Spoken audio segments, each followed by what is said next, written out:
Hey everybody, welcome back to the Goose Block. I'm your host Bruce, and today I'm joined by my good friend Horror FFA. How are you doing tonight, sir? I'm doing well. I just got done watching one of my favorite horror franchises in its entirety over the past week and a half. And I'm spent because I actually watched all the versions possible for each movie. Maybe minus one because I already know that I don't like it, so I just ignored it this time around. But Mm, I'm ready to talk about what we're going to. I feel like I feel like I've talked about this franchise so much that this time around, I'm just going to go in with my fan approach. I'm not going to be a critic that much. I'm just going to speak my fan truth. And it's all subjective emotion for this. And we're just going to lay it out as it comes based on how much I care. So oh yeah, that's how it's going to be this video. yeah, and that's the best way to do it, right? For me personally, I did not rewatch every single movie, so if I get my shit wrong, I apologize, guys. But I did rewatch H2O, so 1998, I believe, all the way up until the newest movie, Halloween Ends.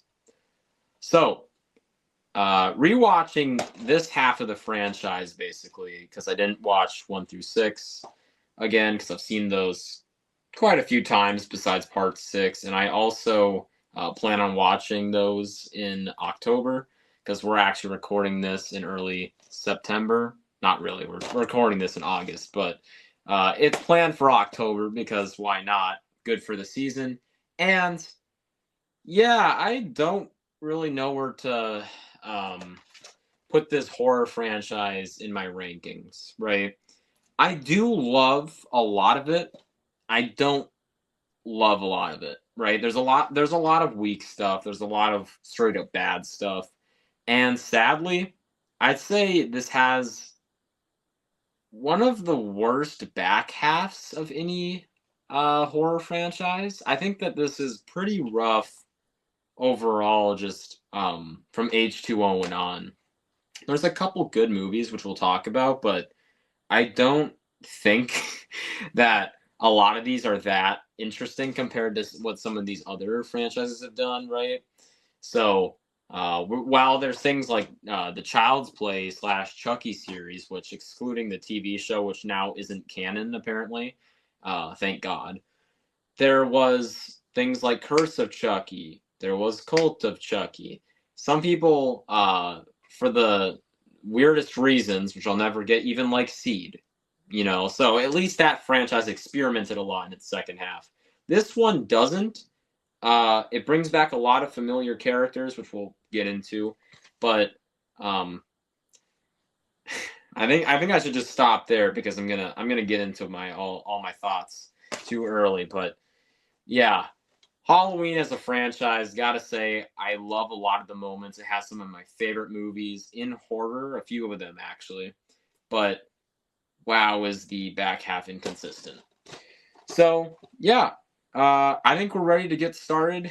This is a discussion video, so we're just going to build on each other's thoughts as we go along. I'm going to start by giving this to completionists, and then we're going to go back to me, then back to completionists, back to me, etc.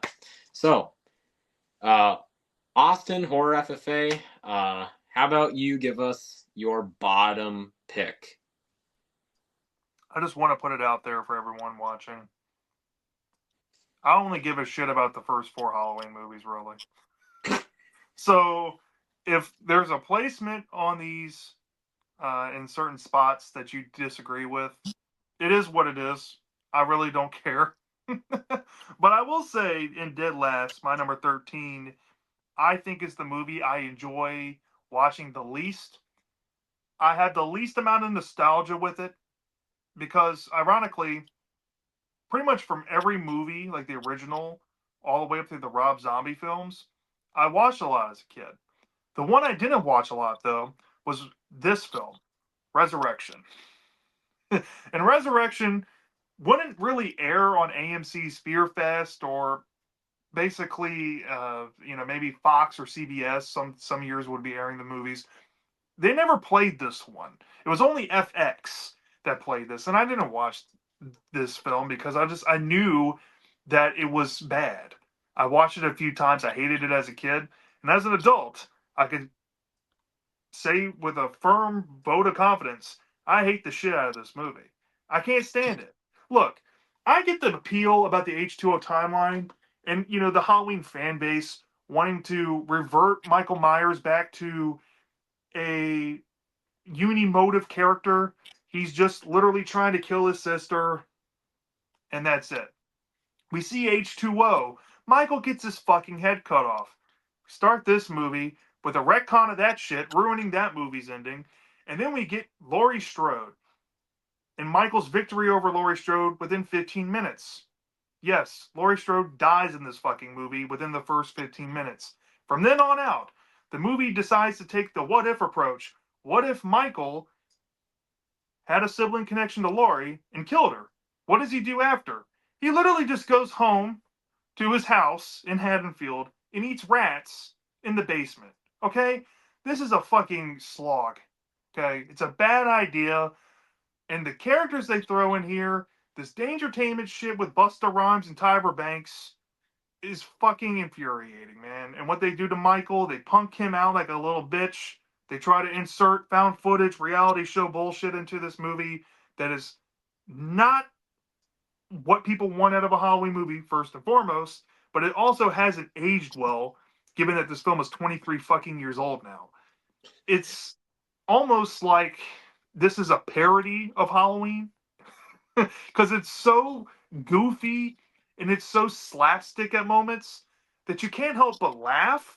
And I don't know if that was the direction, maybe from Rick Rosenthal's part or the producers that were helping Rick Rosenthal with this movie. But this is the one film of the Halloween franchise that I legitimately believe does not need to exist. This never should have happened. I know the Retribution script that was supposed to come after this, people seem interested because it was supposed to bring back John Tate from H2O.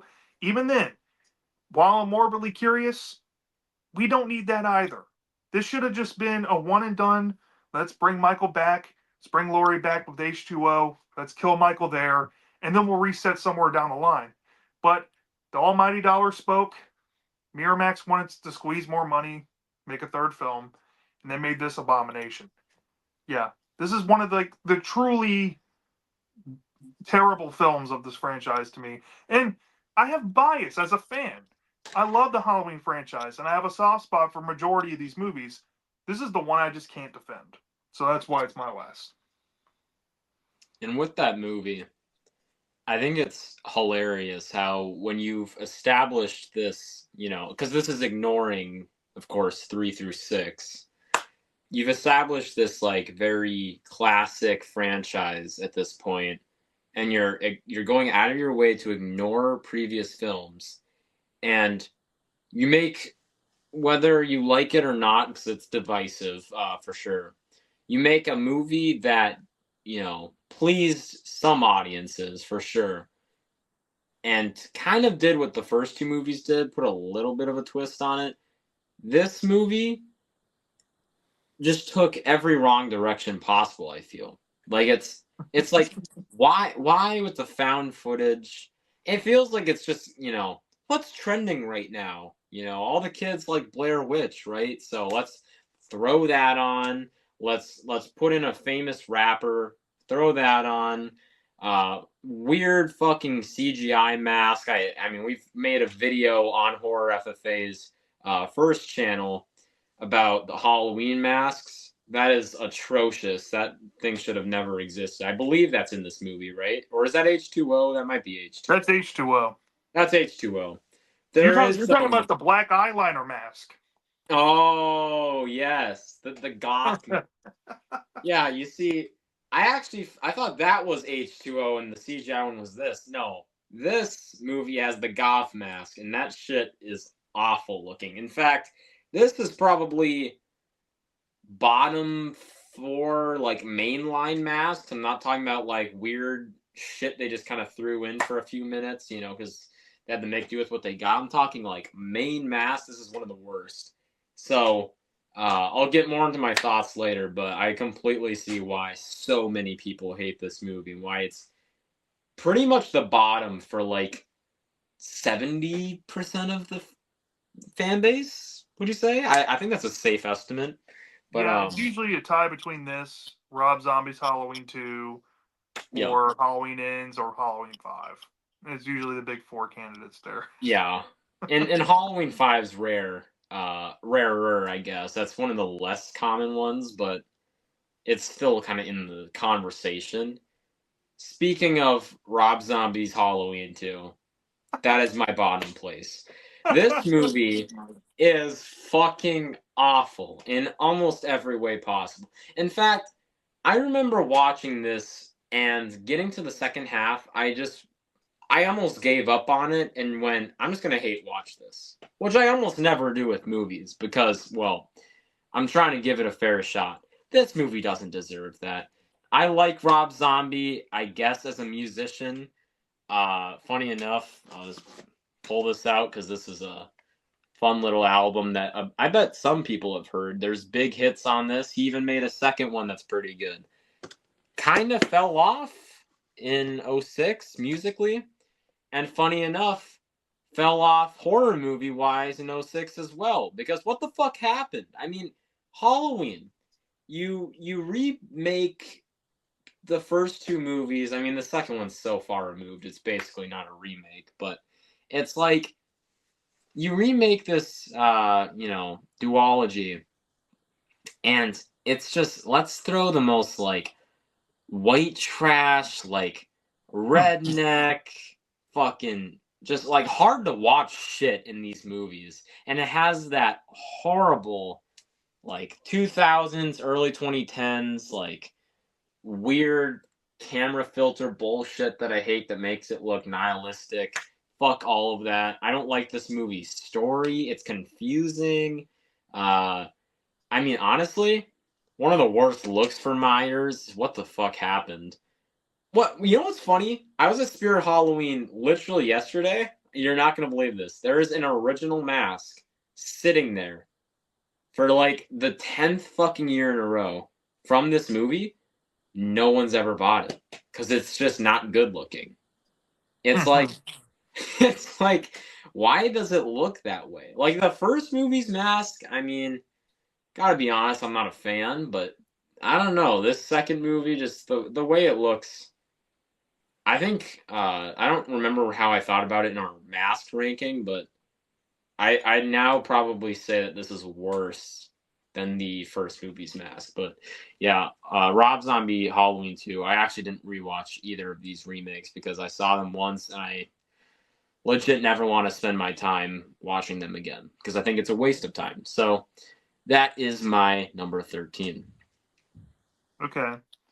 To kind of add on to what you said, this time period with slashers, I think owes a lot to Rob Zombie's Halloween movies actually, because he kind of set the groundwork, which was already kind of brewing in the 2000s, that these nihilistic slashers that are just ultra violent, ultra grungy, ultra dirty looking in its presentation to the audience was going to be the way for Halloween. Why they thought that was a good fucking idea, I couldn't tell you, because Halloween has never been a gritty, grungy, well, maybe aside from Curse of Michael Myers, And but and Halloween 5, but in yeah. Halloween 5. But it's never been like even those two movies weren't this level for Rob Zombie's films. Which brings me to my number 12 actually. This might, I don't know, be a hot take, but it's Rob Zombie's Halloween from 2007. And I said that I think Resurrection is unnecessary. I also think this film is unnecessary because, in my opinion, Halloween is like literally one of the only exceptions in horror that did not need a remake.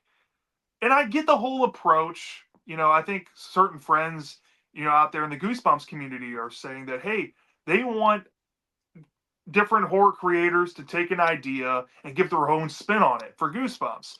Well, Rob Zombie kind of did that with Halloween here, with John Carpenter's vision. And I think if you watch this documentary, Halloween 25 Years of Terror, Rob Zombie is actually an interviewee talking about the Halloween films on here, and this is way before he was recruited to do this film. I think that this documentary possibly helped him get the gig. With that being said, what Rob Zombie did to Michael Myers, did to the whole approach of handling the story, grounding it in realism in a disturbing way, can be good on paper because Rob Zombie is known for doing that stuff. He's known for being grungy. He's known for being grindhouse in nature. He's known for being pervasive, shocking, emulating that Toby Hooper style of horror that was from the 70s. You know, he's that throwback kind of guy. If any guy was going to make a Halloween movie at the time, it was going to be him, and I get why they chose him. But what he did in this film is not easy to watch. And to be honest, it's this low for me, just from a fan perspective, from like just me saying my piece on my emotions on it. I do not enjoy watching this film. It doesn't matter the theatrical version or the director's cut. If I had to pick, I would probably go with the theatrical version here because there are certain scenes that are trimmed down from the director's cut, and it makes it less jarring. But even then, the first 40 minutes of this movie are just what the fuck. Who asked to see Michael Myers as a kid going into tremendous detail of his broken home life and his abusive stepdad and his piece of shit whore sister and all this crass dialogue and him having to witness basically the worst possible scenario in a white trash upbringing? Like, come on, man. Like, this is not why people come to see a Michael Myers film. If we wanted to see some redneck drama and abuse there, we would go watch a movie from the 90s that or any drama film from that time period because this nihilistic type of drama was all over the place there. We don't need to watch it here. And despite, some good performances here, Take It or Leave, Dr. Loomis, played by Michael McDowell, and even the guy Dave Fig, who played young Michael Myers, I think did a pretty good job for what he was given. Once that first half of the movie ends, to me, I think the film actually gets pretty weak because it's literally just a hyper sensualized version of the film from 78. Speed ran through because it's trying to make up for lost time. And there's also points where we're supposed to feel suspense, but Rob Zombie doesn't know how to fucking build suspense. Let's all be honest. He's all shock value. And every single kill sequence in this movie is so drawn out, it's so over the top, and it's so violent that I think it kind of takes away from the mystique of Michael here. And that's adding on top of the backstory we have to sit through in this fucking film. Outside of that, like I said, it's just a depressing, bleak experience from start to finish. I really have no enjoyment with it, and I would be honest. This is probably the film I've watched the least out of all the Halloween films historically. When it came out originally, I was in that age group. I was in that demographic at the time that would have been all over this. I did rent this one a lot as a kid, but once I got older and once I kind of started to fall out of love with this movie, this is one I maybe watch every few years, if that. This is one I do not put on every year. So yeah, it's at my number 12 because I just don't care enough about it. So there you go.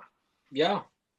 And I guess perfect segue into my number 12 because that's also my number 12, Rob Zombie Halloween. And I guess I'll just build on what you said. So the first 40 minutes with the fucking redneck stuff. Oh my god. I mean, it's first of all hard to watch because it's just annoying. You got the dad yelling at the mom, and the mom's like probably the best person in the whole family. It's like, how the fuck did you start a family with this guy? You almost wonder if she didn't want to, but yeah, Michael Myers is okay, I guess. He's a little fucking weird, and I don't know. I don't like the. Doesn't he like kill like a rat or something? I can't remember it, but like he kills like an animal and then he kills his bully. yeah, like he like kills some animal, and I'm like, I mean, I get it. Maybe that's a kind of like a callback to when he killed a dog in the first Halloween movie from way, way back. But like, I don't know. The whole almost first half is just rough to watch. I mean, it's fucking garbage. Uh, as soon as Michael Myers is grown up a little bit, I'd say it's okay. Not good, but actually, honestly, it's like 4 out of 10. It's on the weaker side of things. I I think what makes this film just go so far down is just the first half, right? The first half is just dumb. I don't like the first half at all. Actually, it's probably my least favorite half hour or so. Like the first half hour is probably my least favorite half hour in this entire franchise. There is so much better ideas that Rob Zombie could have came up with, and he went with his fucking garbage uh signature white trash bullshit that I have no fucking interest in. I'm pretty sure Jay and Silent Bob even fucking cameo in this movie. Which why was that a thing? It's just adding on to everything. Um Honestly, the first movie isn't as bad as the second one. Like, duh. But uh I'd still say it's not much better. I'd say the first is dead ass a 2. The second one is probably a 1. So I judge a lot of adult horror pretty harshly, but I will say that this is just not my type of thing at all. I actually have never liked a Rob Zombie movie ever.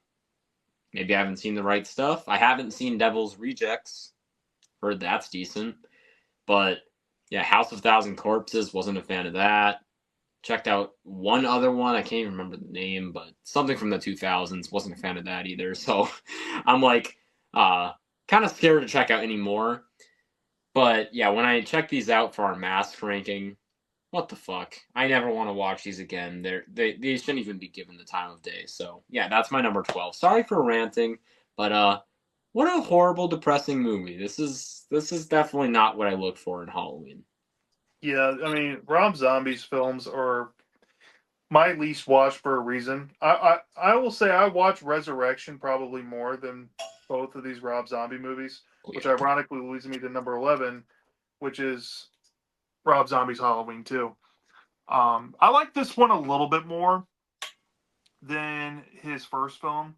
Now, some people might be like, dude, why do you like this freaking artsy fartsy, art house bullshit film that makes no fucking sense? Well, the thing about this movie is that I think that if you look at this film from a lens that this is a film of psychosis, then it kind of makes sense. And I think people who really love this movie, there's a massive cult following for some reason for Rob Zombie's Halloween 2, like way more than his original remake. And I can kind of see why, because this film is quote unquote different for the franchise, but I'm not one to say it's different, therefore good, right? I Mhm. like certain performances in here. I think Danielle Harris and Brad Dourif steal the show in this movie. I think they give some of the best, if not the best, acting performances in any Halloween film. Um, Michael Myers, I actually really, really dig the first 10, 15 minutes of this film and what they did with Michael. After that point, it goes downhill real quick. But I do like how this movie sets up. It probably has the most brutal depiction of Michael ever in this film. Take that with a grain of salt, but yeah, that has a lot to do with Rob Zombie's gore porn fetish, I think, more so than anything else. But Mhm. yeah, you still have the white trash shit all over this movie. You have the weird psychosis thing with the mom constantly in and out of the movie, making it a confusing narrative because Laurie and Michael both see the mom, but Laurie never met her mom. So you're like, how the hell does she see her? And then this white horse thing, which is supposed to be this bullshit metaphor that Zombie threw up in the, in the beginning of the film in a vignette, saying that white horse is the metaphor of psychosis.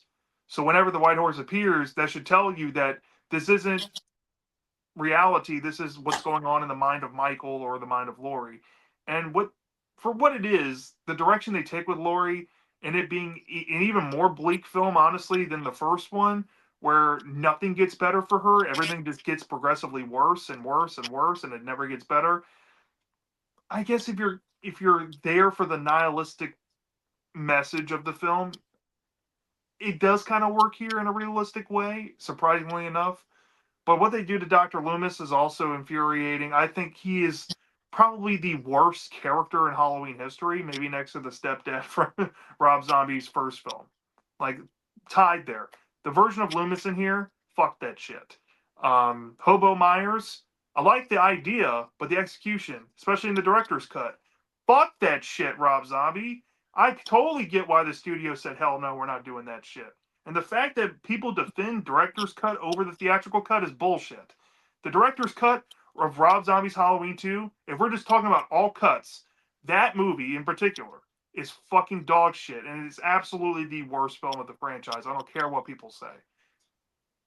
You have to watch it to understand what I'm saying, Bruce. But I know I you don't would. want to. Oh But God. yeah, the theatrical version is probably my preferred route here. I think it has a better ending for what that's worth. Other than that, I've always been curious to see what Halloween 3D would have looked like because Patrick Lussier and Todd Farmer from My Bloody Valentine's remake was going to make a tongue-in-cheek, fun, early 2010s 3D horror film using the characters from Rob Zombie's films, and Rob Zombie wasn't going to come back. That doesn't bother me at all. Yes, to all the Rob Zombie fans, I don't give a shit. So, but it lands here. I don't. I want to say I full on hate this movie, but I don't like it enough to defend it, and I just don't care enough to put it any higher. So, because I'm going with that metric for this ranking, it goes here at number 11. Very, very respectable. I will say that all three of our picks so far, I'd say, are gonna be respectable because I'm getting into my third. But yeah, Halloween, Rob Zombie. That's definitely a movie. I actually, guys, just so you know, I have not seen the director's cuts of fucking any of these movies. So he's the guy to talk to, or wherever you are. It kind of switches around from the recording, but I have not seen those. I've just seen theatrical. That's what's on my DVDs. Except I have seen the extended cut of Kills now. So there's that, I guess. But okay. Speaking of this little DVD I got, my next pick, my number 11, I guess, is Halloween Ends.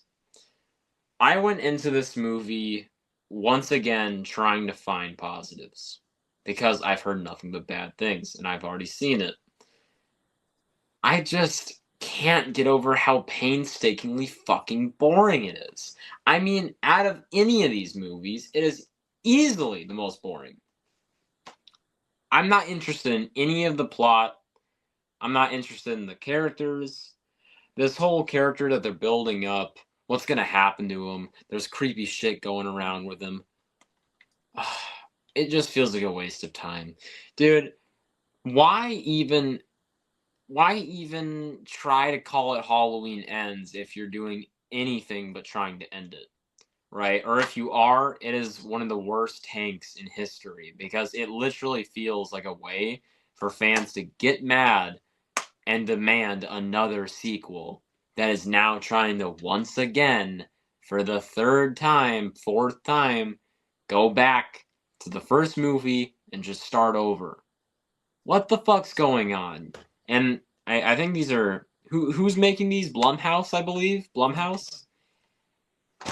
Blumhouse, come on! Like, we've seen good movies from you guys. Who is greenlighting this shit? I get it.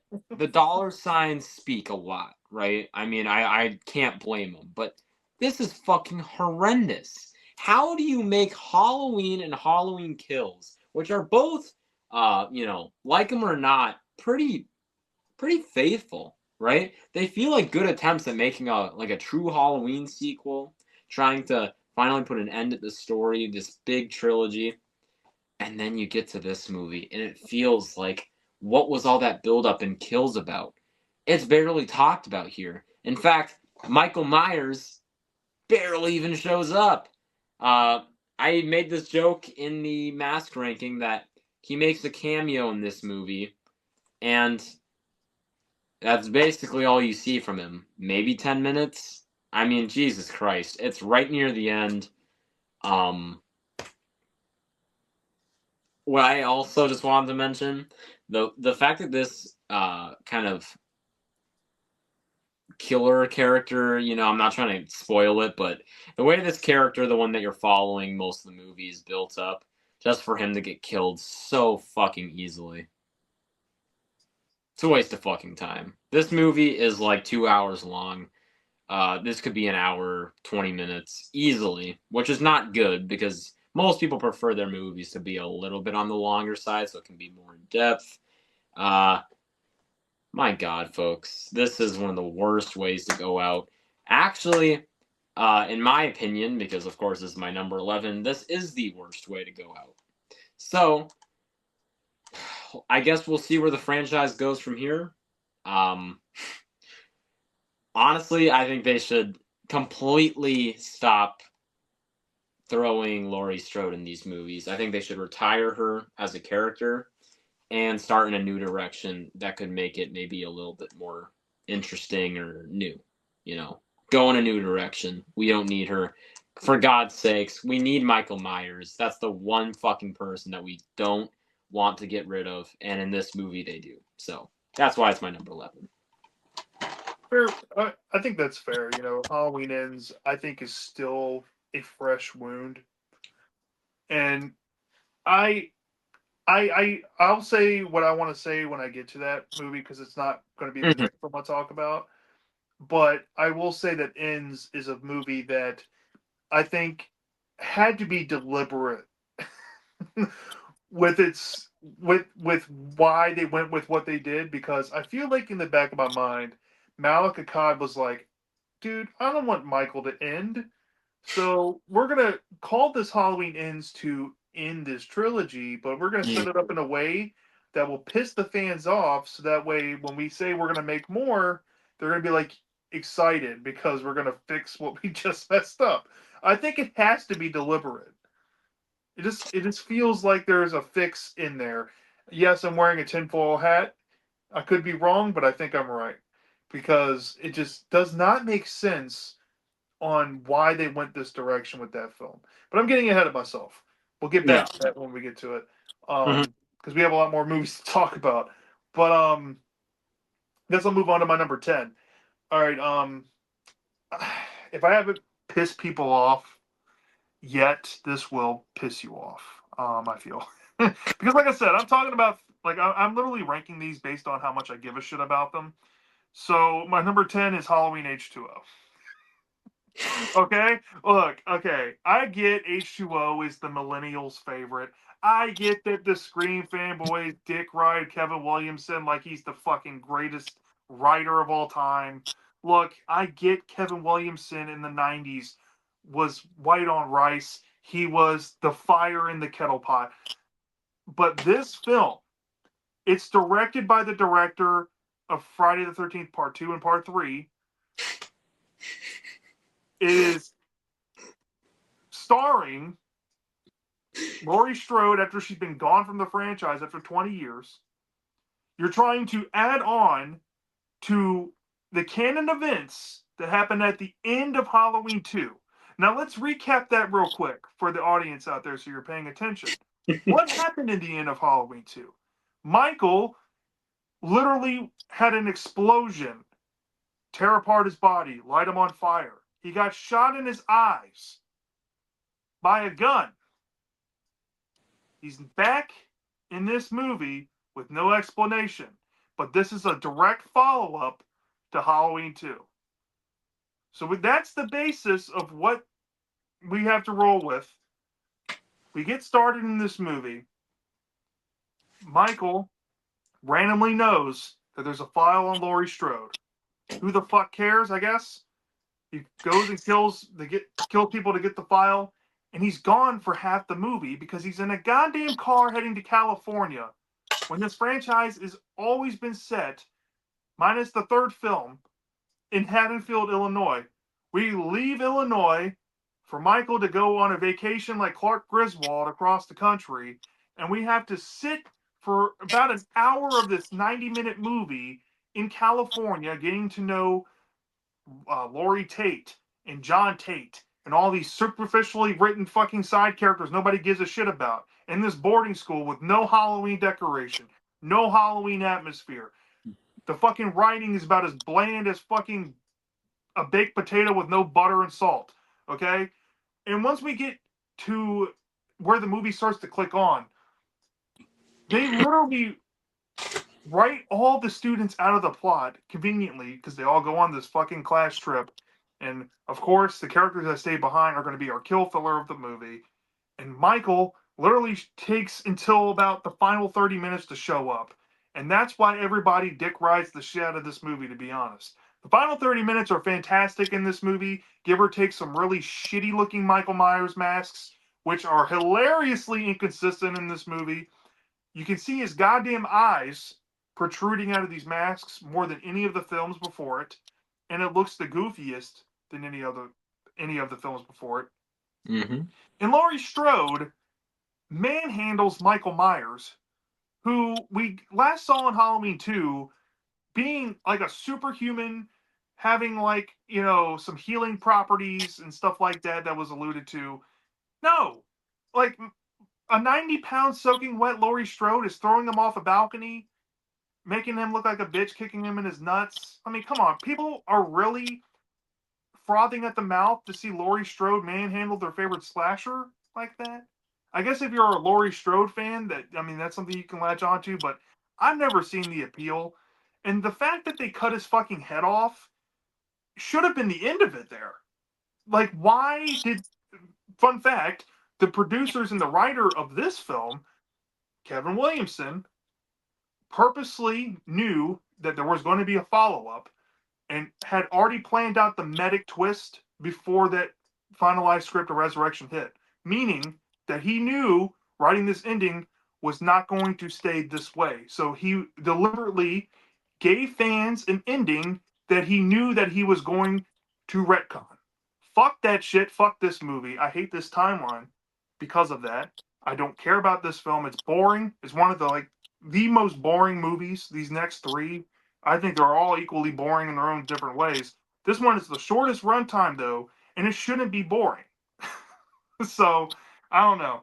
I don't particularly full on like this movie because, like I said, I really do enjoy the final 30 minutes.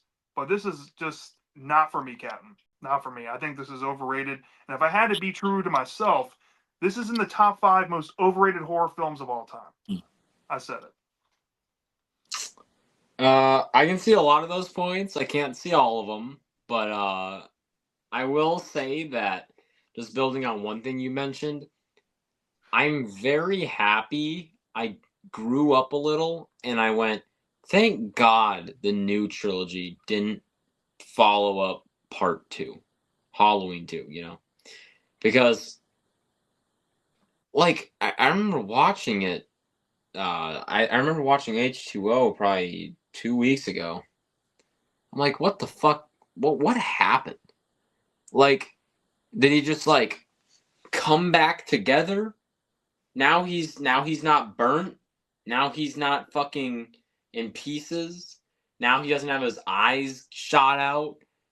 It's I get the idea of making somebody immortal in these fucking slasher movies. I mean, almost every single one has done it at this point. But I mean, this franchise is so set in realism that I can't get into it. That is one of my biggest issues. So I definitely see that. Not going to talk about H2O quite yet. However, I am going to be talking about a movie on this little DVD pack right here, Resurrection. 2002 it looks like. 2002. This is well before Saw and all those movies like that, Hostile, and the torture porn era really kind of took over and made everything just super depressing. So I can't really see this movie as depressing at all. Actually, it's decently fun in some areas. I hate to say it. But for the love of God, and this has to be one of the worst just ideas for a Halloween movie. I already talked about this. Why with the found footage? Why with first of all, why with killing Laurie? I mean, as much as I'm going to talk about with the new trilogy in a sec, that I don't care about seeing Laurie Strode, they really didn't need to kill her in this movie because, actually, funny enough, she's one of the saving graces for me in H2O. Spoiler alert. So, in this movie, killing her off was probably one of the dumbest ideas, and if they had some good replacements, I wouldn't mind. Can't say there is. I'd say a lot of these replacements are fucking horrible. Actually, this has some of the worst characters in the entire franchise. So, this lands at my number 10. I have almost nothing to say about this movie because it's honestly one of the least, I guess, fun to talk about, other than the two remakes. So, this one, I guess I can respect people that like it because of how batshit crazy it is and how fun it is in some ways. This is totally not for me, and it makes sense why like so many people hate this movie. Especially how you're talking about H2O being overrated. Guess what, guys? I know maybe some of you guys know this. This is one of the or H2O is one of the most celebrated comebacks, if you will, in horror, right? This movie destroys what H2O built up. So if you're going to watch H2O, there's no reason for watching Resurrection. In fact, it feels like a cash grab more than anything, if fucking any of these movies weren't already. So, yeah. And in fact, only 89 minutes. This movie feels longer than that. I'm just gonna throw that out there. I don't know if this movie's boring. I wouldn't say that, but I thought this thing would be 2 hours. So that's a little interesting fact. 89 minutes with credits. So that's my number 10. Okay. Yeah. So far, I think we're pretty much on a similar wavelength. Like a lot of these films that we've talked about, just like fall on that boring side, or just like or not enjoyable to watch at all. Which I think now getting into my number 9, we're not quite out of that territory yet, but this is where for me I do have a lot of nostalgia bias kind of helping this, or recency things, or I think like there's some things about these films that I kind of enjoy, um, just from like an emotional or an enjoyment perspective. So with that being said, my number 9 is Halloween 5: The Revenge of Michael Myers. I totally get why this movie's in the bottom 3 for a lot of people. If I was going on an objective critic basis, this would be in my bottom 3, just talking about all the theatrical cuts exclusively. This is a very weak movie. It's one of the most boring of the Halloween films, and quite honestly, it has a lot of similar damning qualities that are found in Resurrection, as in Resurrection completely almost destroyed, if not completely destroyed, H2O and what it was trying to do there. Halloween 5 basically did that with 4 before Resurrection was ever a thing. But not all the way, because unlike Resurrection, it didn't kill Jamie. It didn't kill its lead star, but it did kill a beloved character, Rachel Carruthers. It did bastardize Dr. Loomis into a stark raving lunatic for majority of the movie. It did introduce non-expounded on things that the follow-up movie to this felt compelled to answer, because who the fuck wouldn't try to answer those, because this movie just randomly inserted it.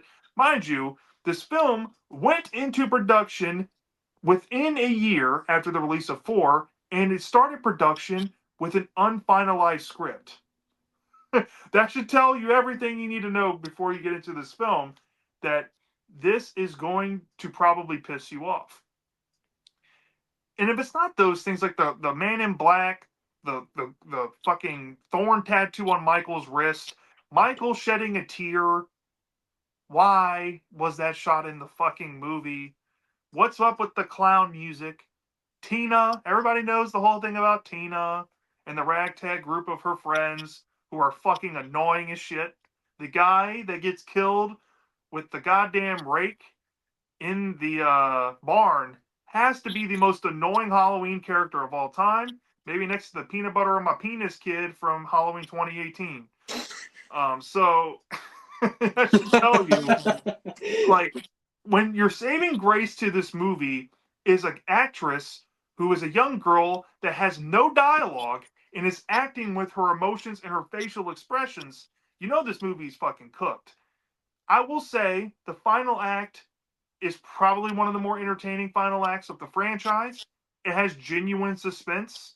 I think for the most part in this movie, the one thing it gets right about Michael, whether, put aside his shitty mask, put aside that the mask looks overly big for no fucking reason, he is stalking like the original film. He is kind of looking at people, spying in the bushes, so I do like that aspect. But that final act was super suspenseful, where Jamie's like in the air vent and stuff like that. I thought that was pretty good shit. And the ending was pretty iconic.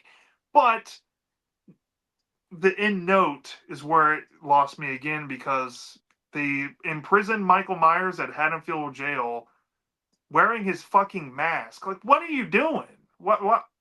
If you take somebody into custody, this is all logic, put it at the forefront here. Why would you keep his mask on? Like, what compelled you to leave it on? There's shit like that, you're not supposed to think about that, but it's just throw that on to the nitpick of shit that this movie has going for it. Uh, but the one thing I think I put above the other films so far with this film is that it is in the Cult of Thorn timeline. It does have that feel of an 80s slasher. It has this classic cinema vibe to it. It feels like it's a part of that era for better or for worse.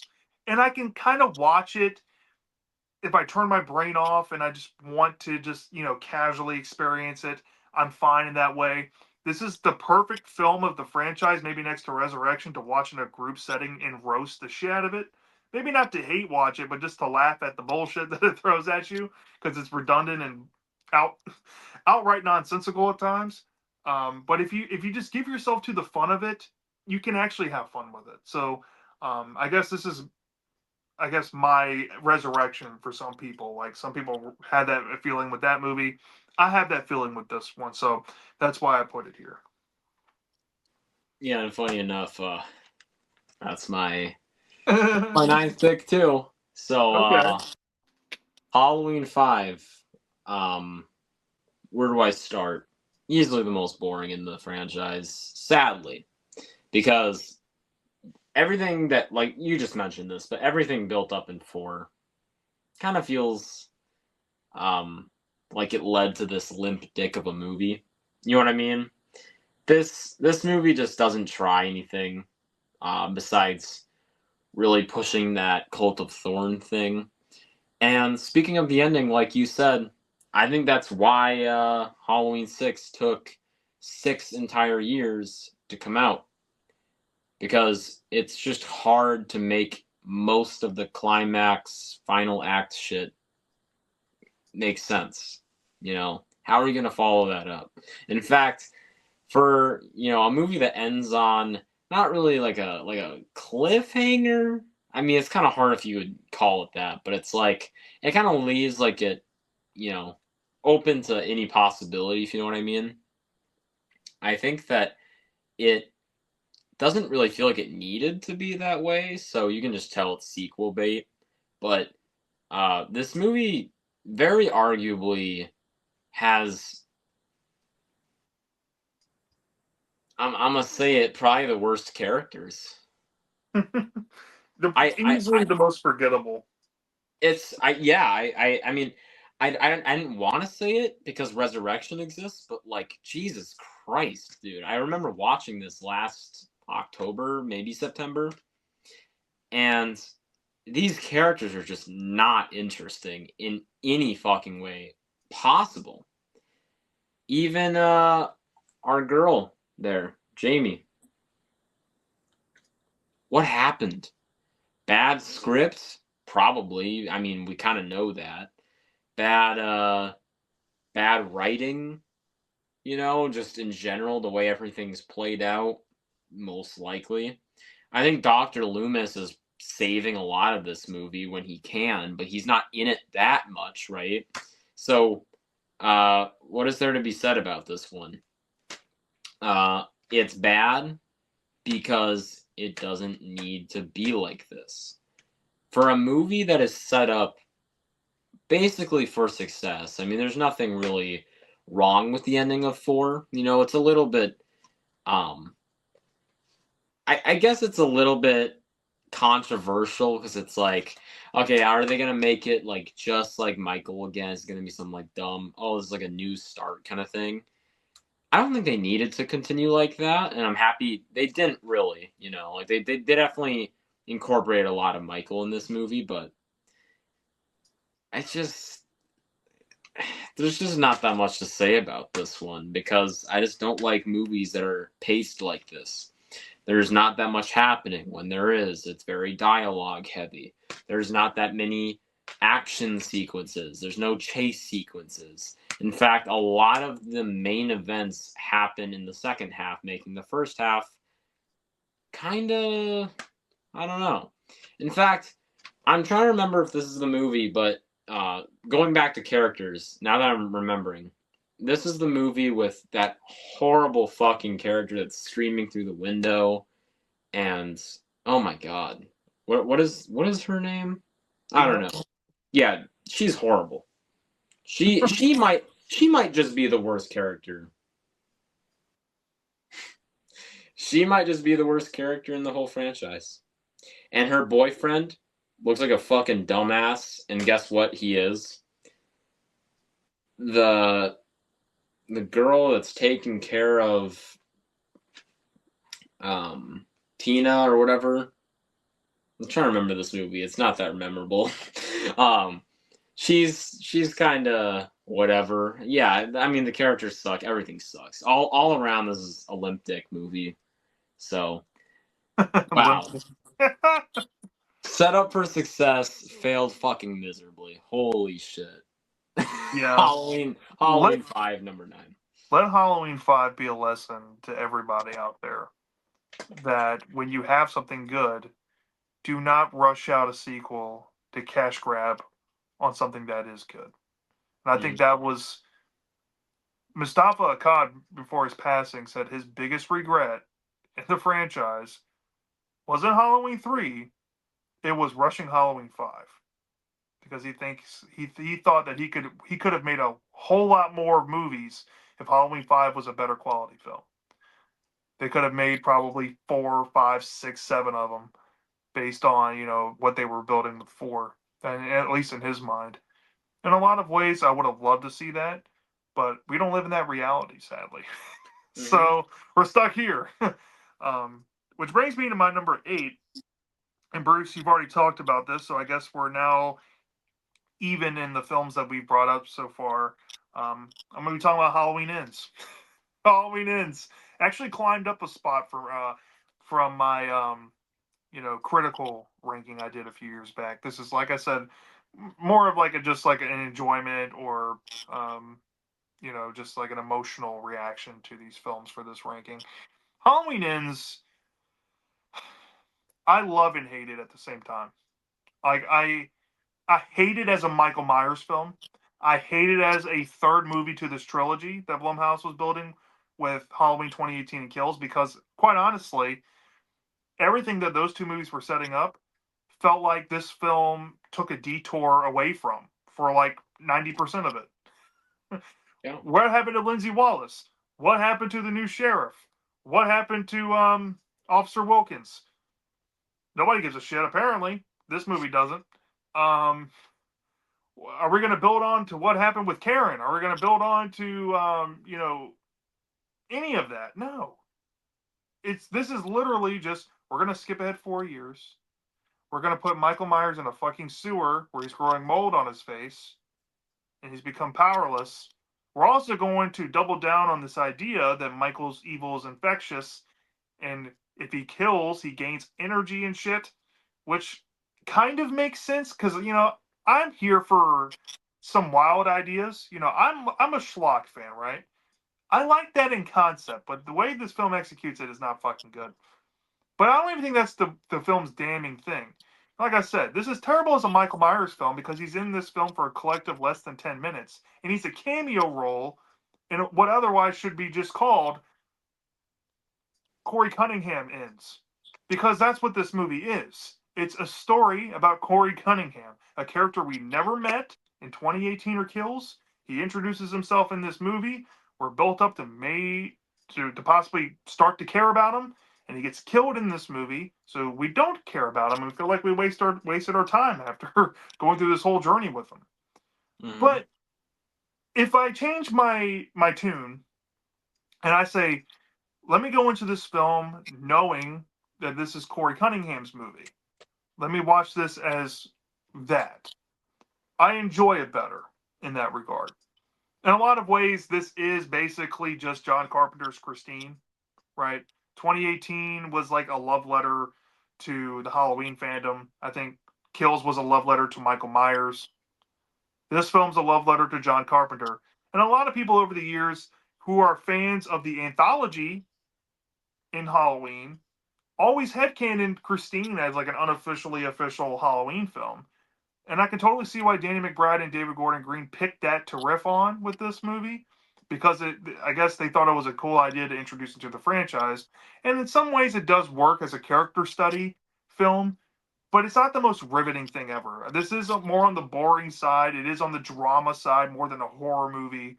It's more of like a romance, also with him and Allison getting together. And while I don't necessarily hate it, the bad dialogue that's in this trilogy specifically is at full blast. Jamie Lee Curtis is given like little to do, and the whole idea I can kind of get behind with like the town of Haddonfield being infected with evil, and this is like how they react to all of this, and Corey is supposed to be a metaphor of that reaction and that metamorphosis of evil. But it's not done in a compelling way as it should have been. The kills are all right in this movie, even though some are shot in a certain way where they couldn't, they can get around, I guess, going completely explicit with it and maybe getting an NC-17 or something. Some of the kills in here are brutal, but nothing what they do with Michael involves that. It's all Corey doing the brutality. And what they do to fucking Michael has to be the most sacrilegious thing I've ever seen in a Halloween film. And I'll just leave it at that. If you know what scene I'm talking about, it's the scene where Corey goes down into the sewer to take Michael's mask off. Fuck that entire sequence up its ass. If I can axe anything out of that movie or out of this movie, it would be that scene. But yeah, nothing else really to say here. Woulda, coulda, shoulda. Like I said, I think the fix was in from the beginning. I think Malek Akkad wanted this movie to be divisive so he can have some reason to bring back more movies. But that's just my opinion. It is what it is. People say that this is the film that's going to gain a cult following in years to come from this trilogy. I would hard disagree. If this film already has like a reluctant, I guess, fan base, so to speak, already, the one film we have yet to talk about from this Blumhouse trilogy that I think will gain a legitimate cult following is actually way higher on my list. So yeah, Ends is my number 8, and I think I'm perfectly fine leaving it there. Very, very respectable. I could see maybe a rewatch where I go into it the way you did, thinking it's a Corey movie. But yeah, I guess since I've already said so much about that one, I guess I'll just move on into my next pick, which is H2O. It's a movie. This is it's a movie that did exactly what Bride of Chucky did. It did exactly what fucking half of these movies were doing. It saw Scream. Did successful. Let's cash in.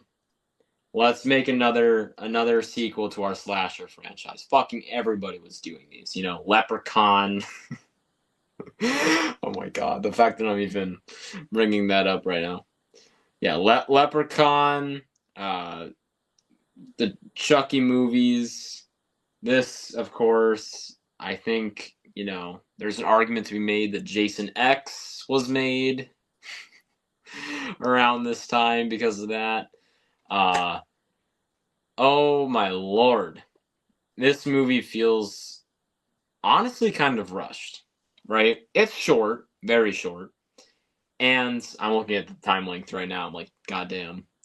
And it, you know, I actually kind of disagree with you with the sense that it's boring. Yeah, it takes too long to get to where it's supposed to because I actually find this movie to be very, very direct. Like it doesn't waste much time doing other shit, just tries to get to the point. And when it gets there, I think it's good. I think a lot of this setup shit I just don't need. You know, I don't need backstory. I don't need any more backstory in this franchise. I mean, the fact that this is taking after Halloween 2, which has one of the weirdest we'll talk about that, but it has one of the weirdest fucking twists ever. Just the way they incorporated it and everything. This movie didn't need to add anything else. In fact, I'm remembering, yeah, LL Cool J, get the fuck out. Jamie Lee Curtis, she's okay. Uh, I actually don't know who this is, but Josh Hartnett, I guess, is one of the main actors. I'm assuming that's the That's John. that yeah, that's like that main guy. I guess this movie is fine, but I kind of have to agree with you that it's overrated as fuck. Because a lot of people have this in their top 5. If not, believe it or not, higher. This barely cracks actually it doesn't crack now I'm saying it because there's how many movies? 13. This is my 8th pick. This doesn't even crack the better half of the franchise. This is actually in the weaker half. So you know, as much as I want to make an argument that this movie isn't bad, and it's not, I think it's okay. I also can't really say anything that good about it because there's just not that much to look forward to rewatching. In fact, this was the one movie that I got out of the way as fast as I could because I just didn't want to rewatch it. I have rewatched this movie 2 times now, and holy shit, I never need to again. Out of any of these fucking movies we've talked about so far, besides Rob Zombie, it's like, what's the point? I know what happens.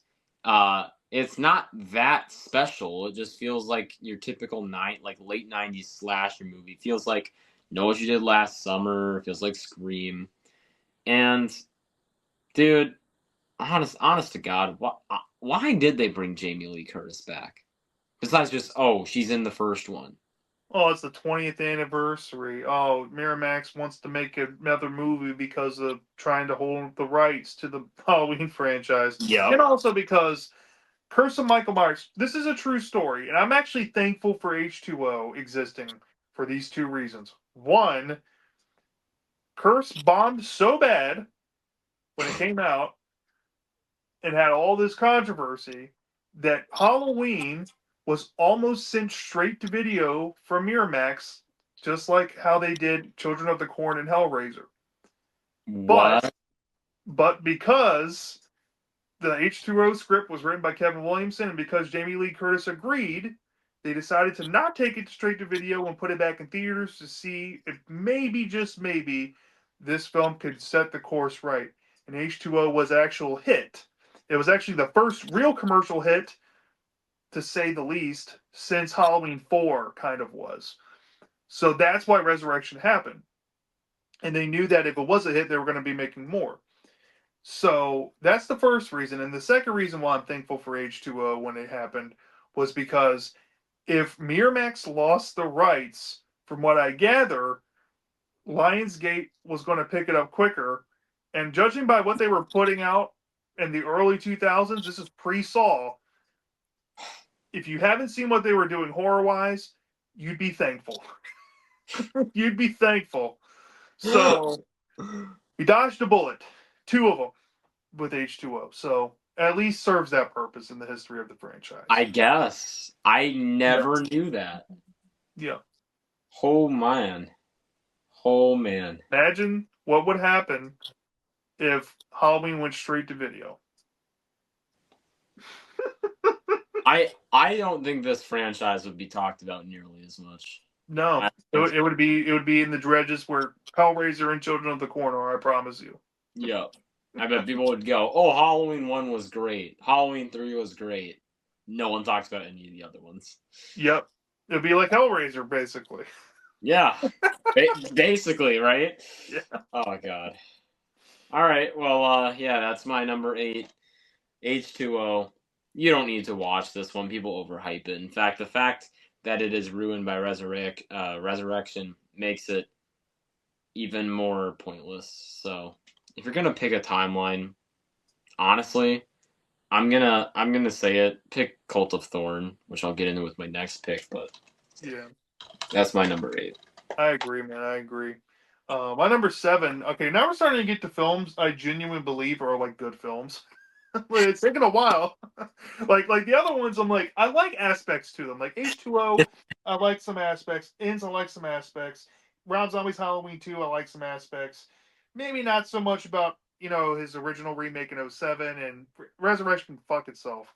But this film, Onward, I genuinely like. So this is hard. But I'm leaning with this one as my number 7 because it's basically the most give or take for me. Like if this didn't exist in this whole, I guess, timeline or trilogy of movies didn't exist, I'd be happy because I would have my nostalgia with these other films that you have to talk about. But I would miss this movie, I feel. So that's why I'm going to put it at my number 7. We have Halloween 2018. Now I'm going to be like, the stickler here. I know 2018 is a very popular movie within the fandom. It arguably feels like the closest film we've been given to the original 1978 movie, for what that's worth. Even though, in my opinion, if Michael Myers is 60 or 70 years old, why is he hiding in a closet to scare a teenager and shit like that? Like, some stuff, in my opinion, in this film don't really match Myers' age. The whole stuff they do with Laurie Strode in this film is very Sarah Connor ripoff esque, and Yeah. it kind of stretches the believability there with her character in a lot of ways. And this goes throughout this whole trilogy, for that matter.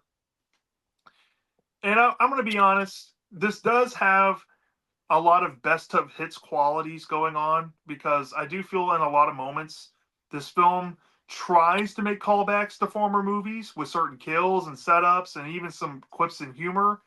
But I also feel like it's unoriginal because of that. And some things they do in this movie, I think, really do shoot the trilogy moving forward in a solid direction. If they didn't make these choices here, from what I gather, this was supposed to be a standalone movie. They at the time when they made this, they didn't know if they were going to do kills or ends. But once this film was a massive commercial success and made over $200 million, they're like, oh yeah, we're definitely making 2 more. So hindsight's 2020 with this film, sadly. But despite those things against this movie and maybe some like bad dialogue with some characters here and there and some little nitpicky things, I think this is a great return to form for the franchise. Doing away with Halloween 2, this was the first timeline to really do that. Everybody beforehand wanted to go back to Halloween 2 because everybody always married the idea that Laurie and Michael were siblings, right? They're the Luke and Leia of horror. So here we strip that and we go back to Michael just being a mass killer. He's a motiveless machine. He's just run by evil. And I've never really seen that appeal in the fan base, if I'm being honest. Look, I get the mystique of Michael in the first movie makes him scary. But over time, if we're going to have 10, 11 films, you mean to tell me that we're going to go 10 to 11 films deep and never once explore the nature of Michael Myers, never once get into some dabbling of his origin or what causes him to be the way he is? You mean to tell me that we're just going to ignore all of that Well, I guess in proof of concept here, this was the first film to really do that in the franchise after the original. And I have to say, it was kind of lackluster in that regard. And I can totally see as time went on with this trilogy that they pretty much pulled what the others did before. Oh, Michael's rooted in realism. You know what? Fuck that shit. No, he's rooted in supernatural, and here's the supernatural shit. We saw that with Kills and Ends, especially with the gaining energy shit. But yeah, nonetheless, some solid characters here. I mean, none of them really stick out in this movie. Like Andy Matichak and Judy Greer's characters, they're established here, but they're kind of just there in the plot. This is more of a story about a Chekhov's gun with Laurie's fucking bunker house becoming the climax, and you're kind of just waiting for that point to click on. And for me, like there's certain aspects and choices in this movie that I think were really good on the surface at the time, but they really don't matter much in the whole narrative of the trilogy. This is just like Michael and Laurie meeting after 40 years. We basically do a soft remake again of Halloween 4 mixed with some H2O, and there you go. That's basically the story. Nothing really special in my opinion, but I guess if we're talking about what makes this film special, it's the portrayal of Michael in this. The kills are brutal. The atmosphere is there. We're back to a rich Halloween atmosphere again in these films. And for what it's worth, it's a fun time. It sets up beautifully with the cliffhanger ending of how the next film following it's going to be starting off. So that is something to watch this film for these days. Because I'm a massive fan of Halloween Kills, I usually try to watch this beforehand. So it does have that going for it. And I totally get why this is a fan revered one. Don't have much else to say. It might grow on me more over the years. I don't know. But as of now, I'm fine putting it here. Yeah, yeah. That is definitely one that I've come to like a lot more upon rewatching it a couple times. Like I didn't like that one for a long time, but yeah. Um, I would say more, but that's coming up kind of soon, and I don't want to spoil all my thoughts. So I'm gonna get into my eighth pick, I believe, or seventh pick, and that is The Curse of Michael Myers, also mostly known as Halloween 6. This is following up to finish off the Cult of Thorn trilogy, and it's done in an okay way. I actually think this film's decent. I've never understood a lot of the hate for it. I think that there is just too many issues to count, and that's what brings the movie down. It's mostly little stuff. Plus the whole cult thing, although it could be done in a way that it could make sense and it would feel interesting, it doesn't really affect me in any way. Like when I view it, I think, oh, it's trying to do this little thing to make Michael Myers' evil make more sense. And I don't know. I think that it all also kind of gets shat on by the ending of this movie, because this is one of the worst endings in probably the entire franchise, maybe even the worst, arguably. So I'll say this: I think that this movie could have potential to be good, but it has this kind of dirty feeling to it, which is something that I don't look for in a lot of horror movies, because I like stuff to have like a nice arrangement of colors, so stuff looks kind of visually appealing. I like a lot of especially in these movies, since it's all centered around the holiday. I like a lot of orange. I like a lot of stuff like that, purple, vibrant stuff. This movie doesn't really have that, and I can see the appeal because of what time period this came out in. It honestly reminds me of something like Wes Craven's New Nightmare. Just the way that movie's shot, the way it looks, everything. It's fairly similar, in my opinion. Just gonna say that. But Yeah, I've never hated this one, and this is my second time seeing it this later this year because I haven't rewatched it, so I've only seen it once, and um, from what I can say, I didn't dislike it. There's not much else to say because I haven't watched it in fucking forever, but uh, you know, I want to get a fresh viewing of 4 and 5 before I watch this one again. And if I do really change my thoughts, I guess I'll maybe make a new comment on this video because I'll be watching it around the same time it drops. But I don't think I will because this movie has a lot going for it. I just think that there's a lot going against it too with Yeah. the story direction it takes at least. So that's Yeah, and I guess I'll go ahead and segue to my number 6. It's The Curse of Michael Myers as well. I'm not talking about that piece of fucking dog shit that is the producer's cut. I hate that fucking version of this movie. I am talking about the theatrical cut. I'm a theatrical cut boy. Okay? This is the one with the rock music in it. This is the one with the better kills, the more chopped up product, but I think also has the better ending, better handling of the cult stuff. I think majority of this film's problems actually are things outside of its control, sadly. The history behind this movie is there was a lot of behind the scenes issues dealing with the script being in development hell, causing Mustafa Akkad to basically have a full on fucking panic attack, causing Universal to back out and sell the rights to Dimension in '94. Um, it being stuck in limbo, trying to get Danielle Harris back on board was a nightmare. And if you ever heard that story about her trying to get emancipated so she could be part of this movie, but didn't actually appear in the movie because of a pay amount dispute, was complete bullshit. Donald Pleasance died after original filming wrapped up, so they couldn't go back and do proper reshoots. So they had a reshooting nightmare. So a lot of this film, the end product we got in the theatrical version, was literally Frankenstein and chopped together, and they had to work around all of these outlying issues to the story itself.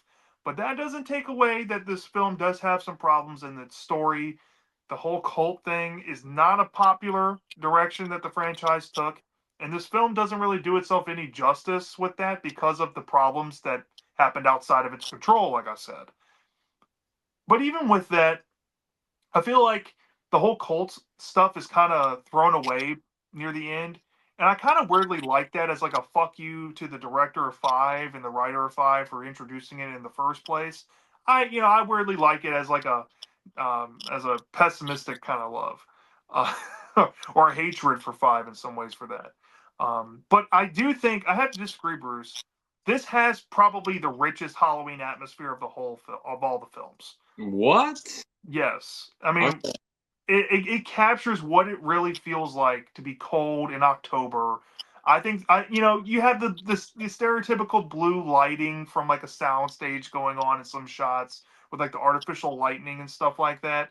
But there's something about this film that really just catches that fall time period very well. I'm not from the Midwest. I can't really speak on how fall looks, but from what I've gathered from people that live in Ohio, Illinois, Indiana, and places like that, they say that this movie's pretty accurate on that, and I would believe that.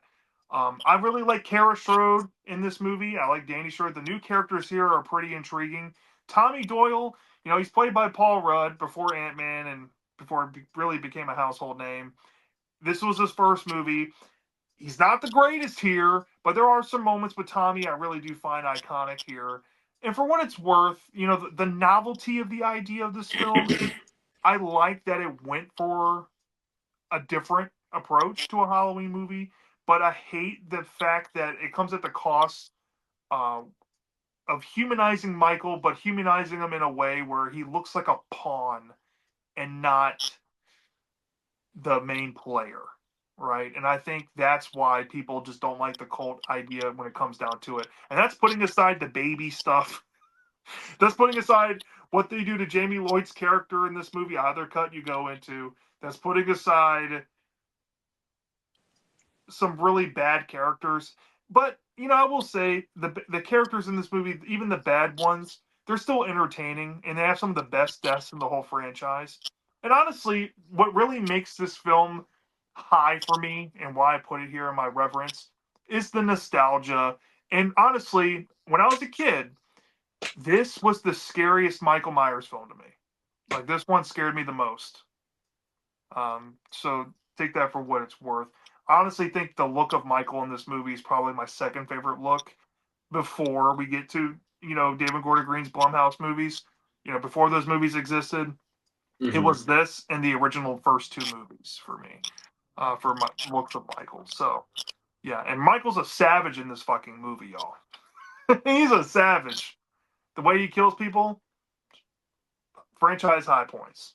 So yeah, Curse Michael Myers theatrical cut, underrated movie in my opinion. Probably the most underrated in this franchise. I can get it if you're more objective and you're more critical with things.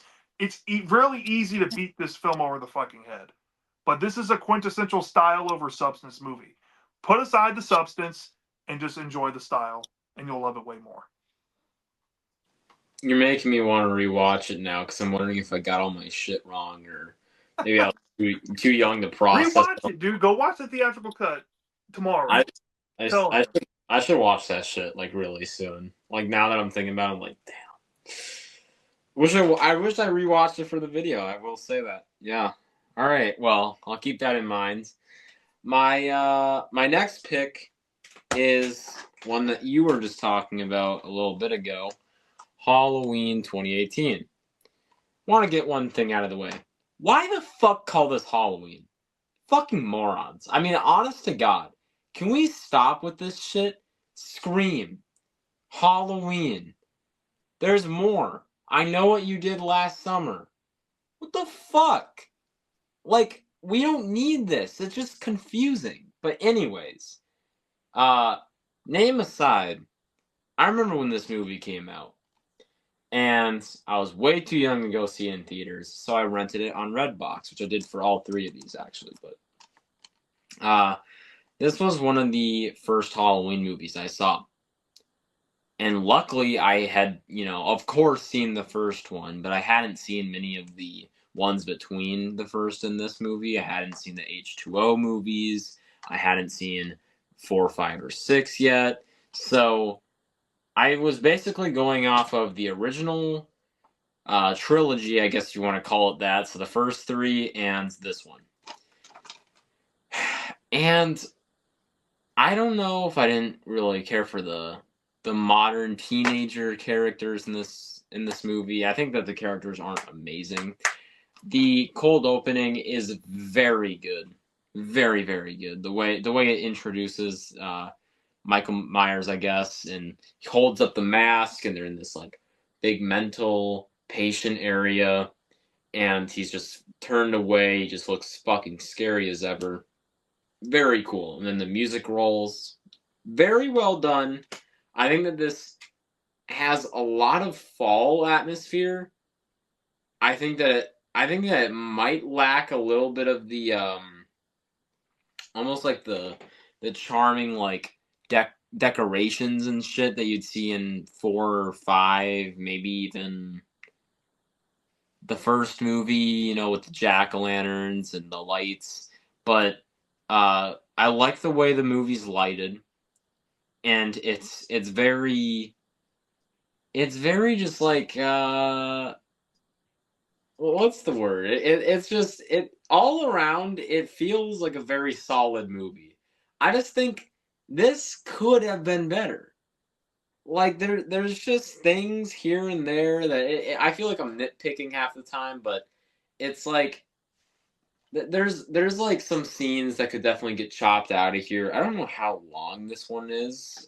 Doesn't show on here, but I remember it feeling maybe a little too long, which is funny because I think it's the shortest of this trilogy. But I I like a lot of the directions it goes in. I think Laurie Strode coming back was kind of a weird idea, especially since it feels almost exactly like Sarah Connor does in Terminator 2.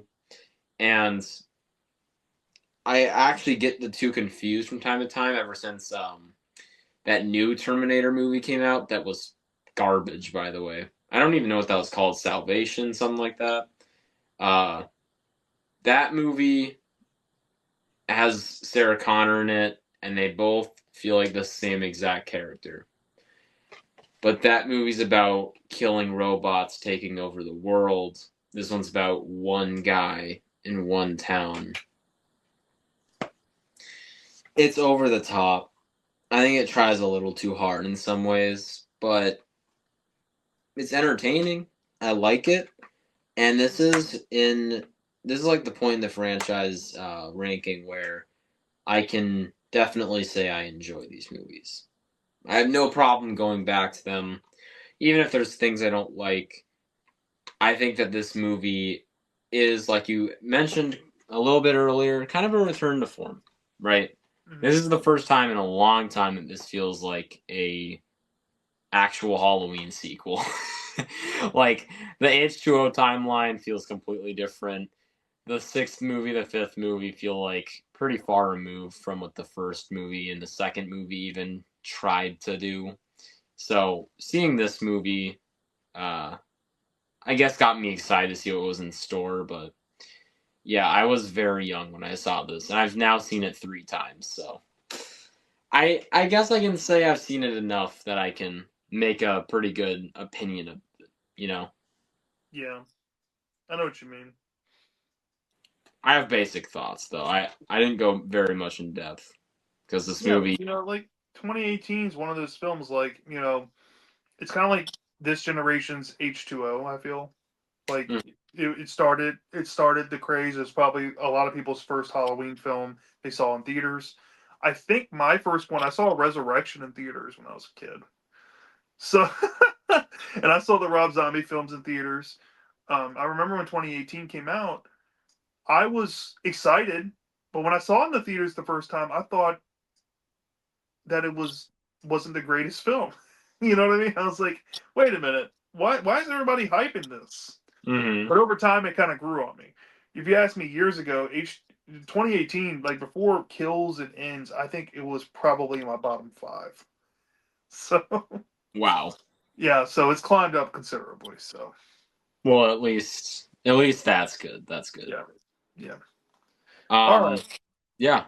So anything else? All right. So we're now in our top five. This is interesting because I think we have the same top five by process of elimination. Because where do they land? Where do they land? So let's recap. The five films we have left to talk about is 1978's Halloween, Halloween 2, 1981, Halloween 3, Season of the Witch, Halloween 4, The Return of Michael Myers, and Halloween Kills. We have the same top five, believe it or not. All right. So if you ask me, like, based on just love of individual films, I think this would be higher. But I have so much reverence for the first four Halloween films. I realistically, just from a fan perspective, can't put it higher than number five. But this is my favorite Halloween sequel. Maybe next to Curse of Michael Myers. I think I kind of tie them for me here. These two are like my favorite Halloween sequels that came out after Halloween 4. And it goes to Halloween Kills as my number five, realistically. I love the fuck out of this movie, man. I'm not even going to stun it. The opening to this film is the most iconic moment of Michael Myers of all time. This is Michael Myers' movie. I gotta say about 2018. That's a love letter to Halloween fans for that original film. This is a love letter to Michael Myers. If you're a fan of Michael Myers, or you've always wanted to see him just take the limelight and just run like a bat out of hell, this is the film to experience. This is a carnage candy gore fest, the most savage Michael Myers in the history of film ever. The best look of Michael Myers, in my opinion, ever is in this movie, and he's like 70 years old. I mean, he's incredible. He's incredible in this movie, and the things they do here are magical, especially with the flashback scene. I think that tying and looking believable to 1978 and all of that was astounding to me. Um, and putting that aside, let's get into, the plot. This is kind of a plotless movie, but I don't care. I really don't care. Look, dude, like, I'm gonna be upfront with everybody here. Everybody puts Halloween as like a slasher franchise on this fucking pedestal, saying that it's kind of more highbrow than lowbrow than other franchises. But almost every slasher franchise has like plotless movies all the time. Why do we hold Halloween Kills as a negative to this film? Why do we hold it against it? If you just look at it, this is supposed to be a fun popcorn flick. That's what it's supposed to be. If you want to scrutinize the theme of the story, it being centered around, mob mentality and all that, and how you think evil dies tonight is annoying, blah blah blah. The same old nitpicks you hear about this film to drag it down. Like, putting that aside, this does way more than pretty much any Halloween film has ever done with the character of Michael Myers. And with that being said, I do pretty much love all the legacy characters included in this movie and even how they're handled. I love the final act to the film. I think it's incredible. It has one of my favorite cliffhangers of the series too, especially with the extended cut. The extended cut here, y'all. I love the ending way more than the theatrical's ending. It's incredible, and this should have been in the theatrical movie. It sucks that a lot of the stuff established in this movie and in the film before it does not really have any finality. Halloween Ends. And I think that's why people are more so pissed off with Kills and Ends than anything else in this trilogy. And I can kind of see why they would be upset with this film too, because it doesn't really do much to travel along the story other than just to have Michael kill people the same night as 2018. But even then, like, I don't know what it is about this movie. I can endlessly rewatch it. It gets better and better and better with time. And like I said earlier, I think that this is the movie. This is going to be the one from the Blumhouse trilogy that's going to gain a massive cult following over the years. Not Ends. It's going to be this. I'm telling you, people might hate it now. People might be mid on it now. But over time, they're going to really warm up to it and they're going to say, damn, I really love what they did with Michael here. And I think especially if we get more Halloween films that don't do Michael in this way ever again, people are going to miss it more and more and more. So, it's my number 5. And I agree. I bet people will start to like it. I don't know in what ways because there's so many possibilities, but I definitely could see it in the future. Definitely happening. So, yeah. This next two are like basically tied for me, but I decided to move down the infamous Halloween 2 to my number 5. So basically swapping this and Kills. This movie, I think, has just a couple things. One, too much of it takes place in a fucking hospital. I mean, I'm just gonna say it. As much as I love, a lot of the scenes in this movie has some of the creepiest scenes.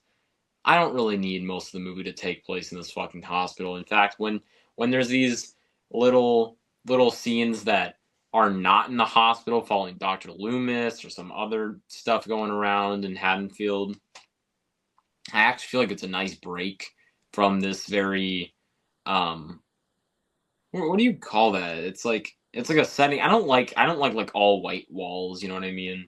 It's just very I Is don't the term know. you're looking for whitewashed or mute? It's something like that. It's a little too like dry, like it feels kind of like it feels just a little dry. Add some. I like the lighting. I guess I'll say that the way it's lit is nice. Cause plus, there's scenes like the jacuzzi scene, which I like. I like the lighting there where it's kind of. I like the yellow light. You know what I mean? It's kind of hard to say. I'm a big lighting fan. It's not like a fucking dumbass, but yeah, this movie, that's a big issue. Second thing, uh, weird storyline that I've never really cared about before. I don't think I like the fact that Laurie is a sibling to Michael. Gotta say it. I think that honestly kind of killed it. Like, this movie could very well be a 9, and I think it's an 8 just because of that.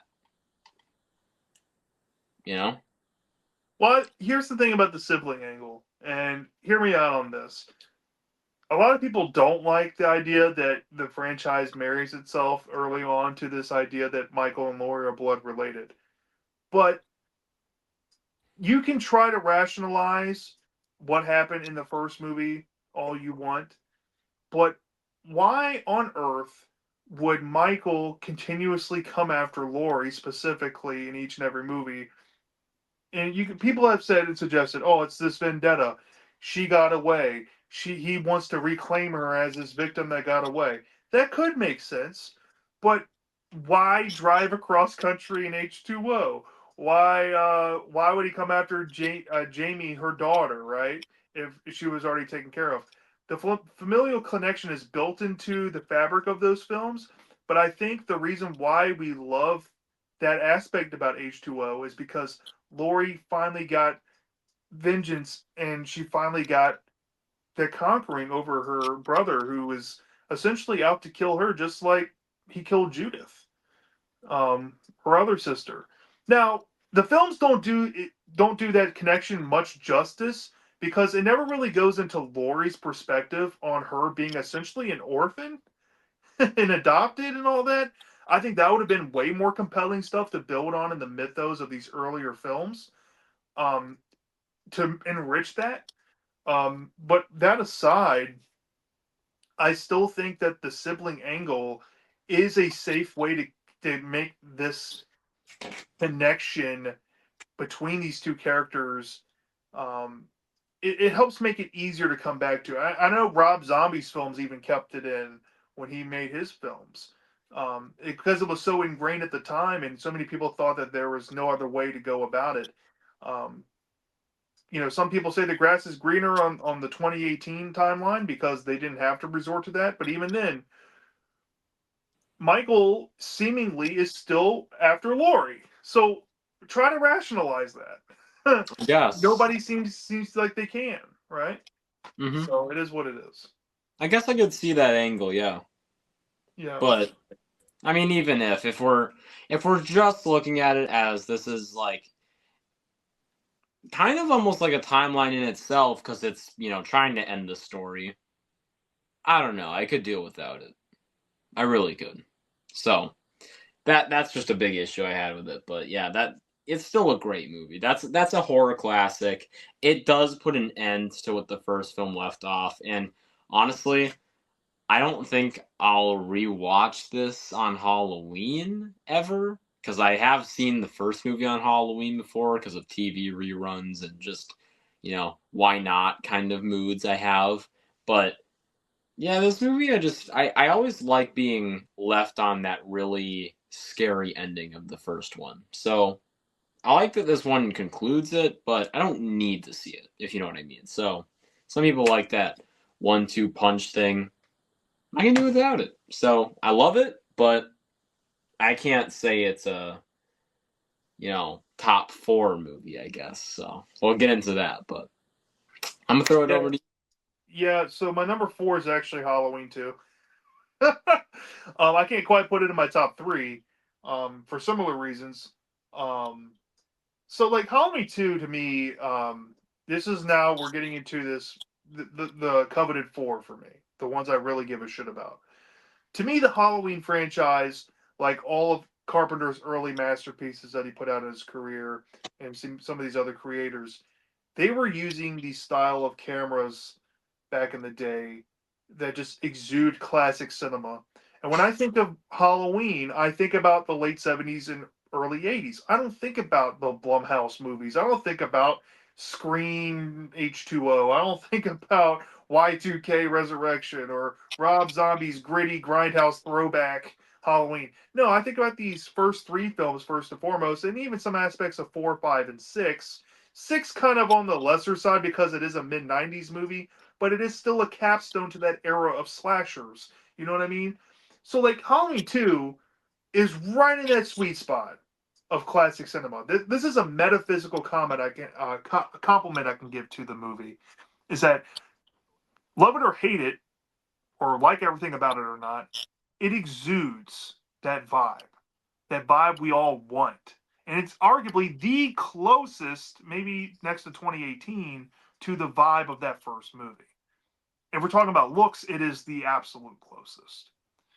With that being said, the only real problems I have with this movie are like three things. I do not like the Dr. Loomis Ben Tramer witch hunting of Michael subplot in this movie. I think it's boring as a sin. I think the stuff they do with Loomis and even Laurie felt like a waste. I think majority of this film is actually spent with Michael jump scare killing people in a hospital, which if we're going off the first film's blueprint, the only thing you really needed to do to fix this movie was literally just have Michael POV hunting people in a hospital and make it more of a like watching him stalk his prey the whole movie because there's so many rooms in a hospital. There you go. That's all you need to do. The second fix would obviously be don't make Laurie in a coma. Keep her awake. Keep her active in the story. And don't make Loomis kind of absent for majority of it, and him coming to this random realization with Marion Chambers that Laurie's Michael's sister.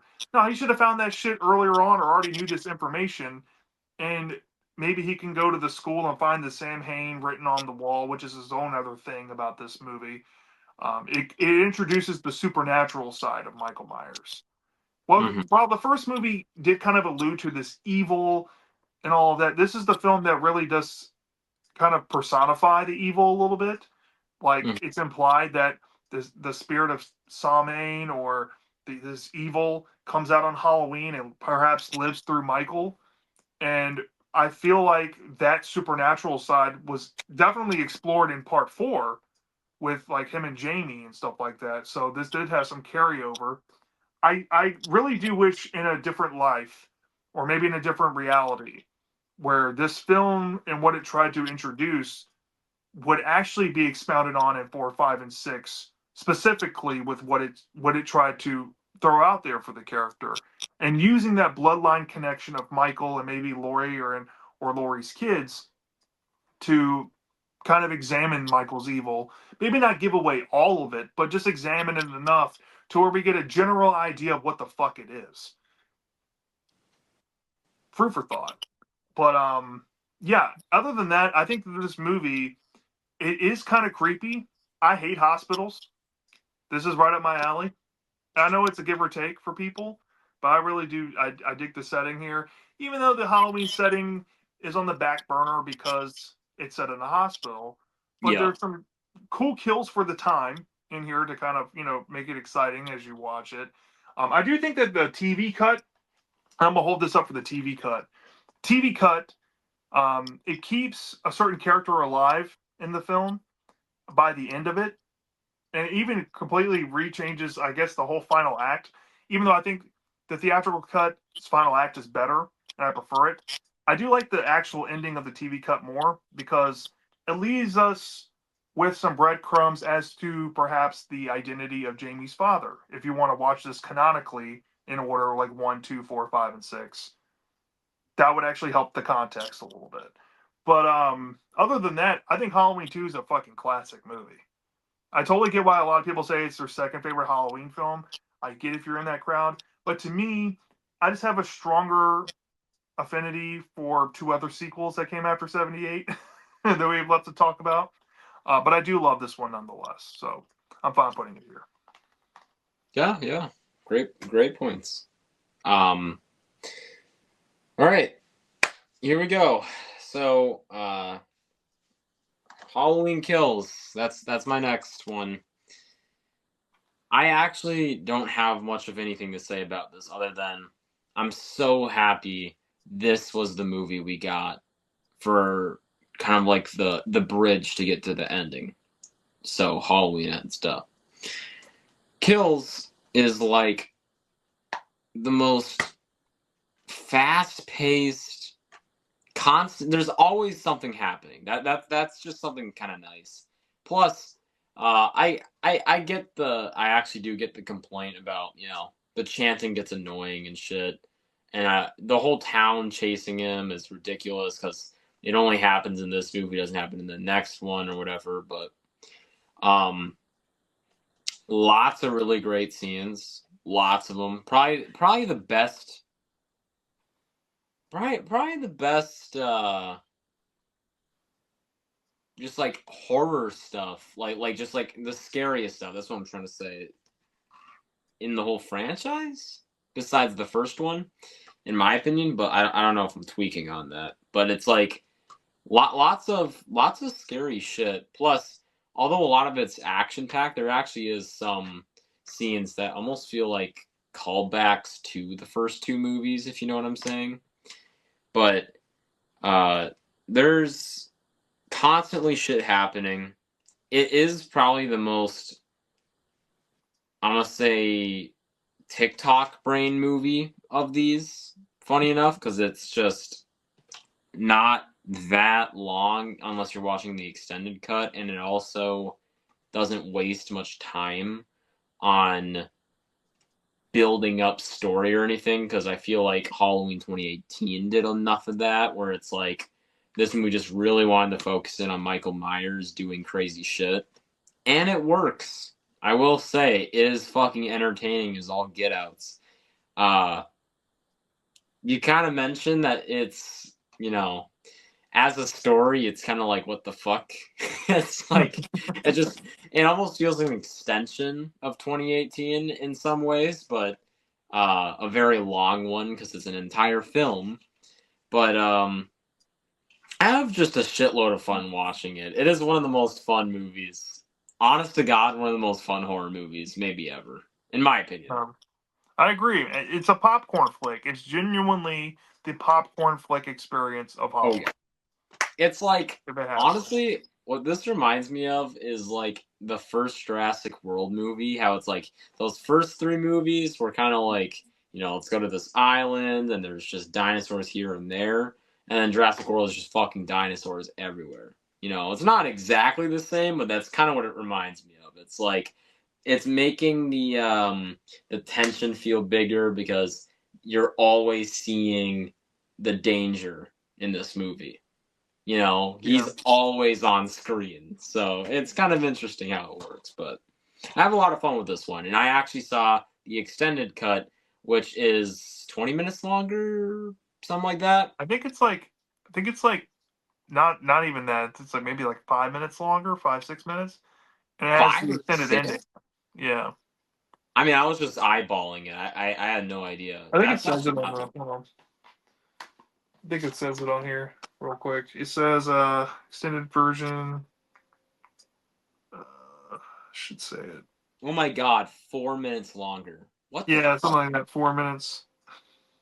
It felt longer, but I also haven't seen it in a while before this. So yeah, the last time I saw it was in December of 2021, I believe, when the movie went to Redbox. So yeah, good rewatching it for the first time. Hopefully gonna rewatch it more because I do have a lot of fun with it. But yeah, it's one of those things where I almost want to watch the one before it because it just makes sense to. I don't feel like you need to do that with this movie though.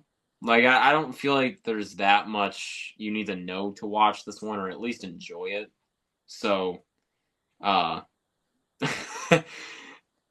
gonna just say it. This is probably the easiest movie out of the entire franchise to get into. So if you're just looking for a blast, and you've seen the first few already, and you're like, maybe I don't want to try all of these newer ones, maybe just watch Halloween 2018 and Halloween Kills. Mm-hmm. I think it's a good idea. I would recommend that too. Just watch those two. Don't watch Ends. Yeah, Don't exactly. watch that. Do not watch Ends. Never. But yeah, that is my number 4 pick. So. All right, so we're entering our top 3. We got the same top 3, so we're pretty on par. My number 3 goes to my childhood favorite of the Halloween movies. This was my personal favorite as a kid. Over time, obviously as an adult, I have way more appreciation for the other two films that I'm going to talk about above this. but I think this is a damn good entry. I really don't get where people are coming from these days saying that this is a weak movie. I mean, like maybe because of the David Gordon Green films, I can kind of see that argument if you're used to like the way they present the franchise. But this is still talk about return to form. This was really, in my opinion, the return to form. That is Halloween 4, the return of Michael Myers. In a lot of ways, this is like a soft remake of the first film. It's actually, in my opinion, one of the first, if not the first, official horror reboot ever. Um, where you took a pretty much a dead timeline, a dead should have been a one and two done slasher villain. You brought him back after the franchise went anthology, and it worked. It was a hit. It caused Halloween 5 to get rushed into production, and we saw how that turned out. But Halloween 4, while it has its problems, it's a fucking classic movie. It's probably one of the best shot of the films. Even though like some people want to say that, it looks like a made to TV movie. In my opinion, it has a lot of quality. Like, it remind you the same way it reminds me of like Child's Play 2 and like how that movie looks and like the whole like how the cinematography executes. This movie feels like Child's Play 2 quality. So I I, could I see. don't quite see that TV movie thing I've heard people say. But I do acknowledge these two big problems that the film has. Obviously, Michael Myers wearing hockey pads and have that fat looking mask. It takes a lot out of the experience once that part of the movie kicks on. But I will say Danielle Harris, who plays Jamie Lloyd in this movie, she plays terror very well. And if she didn't do that well, this movie would fall flat on its face. But because she's so good, she saves that aspect from being an outright complete negative. And the other thing that I think holds this movie back is some attempts to work around the MPAA and actually possibly getting neutered at times with it.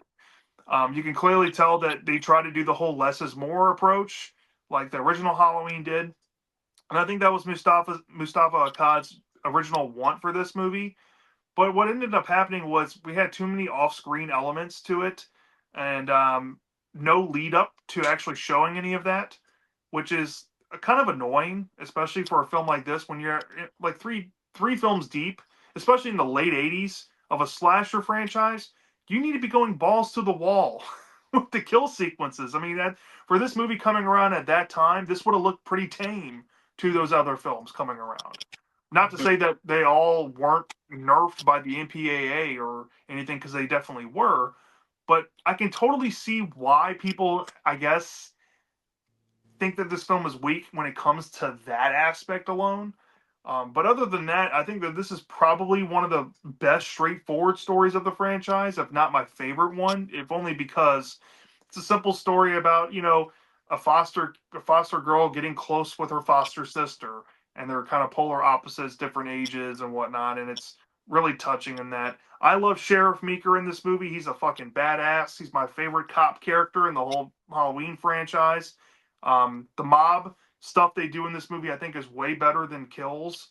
Uh, even though it's kind of goofier and played up for more slapstick at times. Mhm. Um, and I will say, aside from that, I think my favorite Dr. Loomis portrayal of all time is in this movie.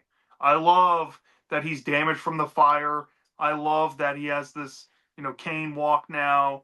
He's jaded from the first two movies. It's kind of unbelievable and far fetched, the inciting incident of the film and all of that, and even how Loomis ties into it. But if you can get past that point, you're in for a pretty good Halloween treat here. This is just like one of those films that I find cozy. You know what I mean? I can literally watch this film at any time of the year. It doesn't have to be Halloween, and I'd be happy with it, flaws and all. So yeah, that's why it's my number three. Yeah, and that's actually my number three too. Halloween 4, probably the best looking Halloween movie out of any of the sequels, other than The Mask. Funny enough, probably one of the worst masks in the entire franchise, sadly. But everything else in this movie is the by book definition peak. you know, I just I love everything about this movie. I mean, sure, I now that you're saying I've never heard this argument because I don't talk about these movies to many people, but uh I could see some people saying that it feels like a TV movie in a couple scenes, like the opening where you see Michael Myers coming back to life, if you know what I'm talking about. That kind of feels a little cheap, kind of, you know what I mean. But honest to God, there's almost nothing wrong with this movie. If you just take it for what it is, it's the fourth movie in a franchise. It's the third in this story, and it also tries to, you know, in the best way it can, move past the way Michael Myers met his demise in the second one. And I guess Dr. Loomis as well, because he's in this quite a bit. But lots of really good stuff. The new characters are great. I think that Jamie set up perfectly for the next movie, like we already said earlier. I like the ending a lot. I like I like the way that this movie goes about, in the sense that it has a very easygoing. It's just like an easy watch. Do you know what I mean? Where it's Mhm. like I don't need to watch the ones that come before this, and it's like I can just like throw this on. I think you just said this, and you get into it super easily, right? I don't need to be binging these movies or going on a marathon. I can just watch it, have fun with it, and so when a movie can do that, it's the same thing with Halloween Kills, really. I appreciate it more. Halloween 2, on the other hand, is a movie where I have to watch the first one, and it makes it less easy of a watch. Just saying my point. But Mhm. yeah, Halloween 4, very good movie. Probably the best sequel Michael Myers. Actually, it is the best sequel Michael Myers ever got. So, yeah, very happy that I own this movie on DVD. If you guys want to find this on DVD, it's a little challenging, but I found this on eBay for a decent price. If you guys want to get it on eBay, just be patient. Don't pay $30 for this thing because it's not worth it. Uh, but you can get both Halloween 4 and 5, which are pretty rare. Yeah, if you're gonna pay $30 for a movie, just buy the 4K from Scream Factory. Yeah, exactly. Don't pay that for a DVD unless that's all you have. Yeah, unless you have a 2003 DVD player like me. But yeah. All um right, top two. We yeah. have the same top two. I don't know if we're gonna have different takes, but I flip flop every year between both of these. I think both of these are masterpieces of horror, in my opinion. So it's kind of tough to decide, if there's no room for improvement for either film, or I guess there is room for improvement for both of these, but it comes down to which one speaks to me more, which one speaks to my heart. I love the original 1978 John Carpenter classic. I love the theatrical version. I even love the TV cut. My preferred version is actually the TV cut for the original movie. And I went back and forth between this and Season of the Witch this year and like watching through it. I just feel like I have a whole lot more fun with Season of the Witch, sadly. That's just, me being true to myself. But I do love this movie, and I stress that it's the best Michael Myers movie without any shred of a doubt. Um, but it's John Carpenter's Halloween. And I have here the TV cut, and I do have my theatrical version of the um, film here. And I think it also comes with the TV cut. I'm not too sure.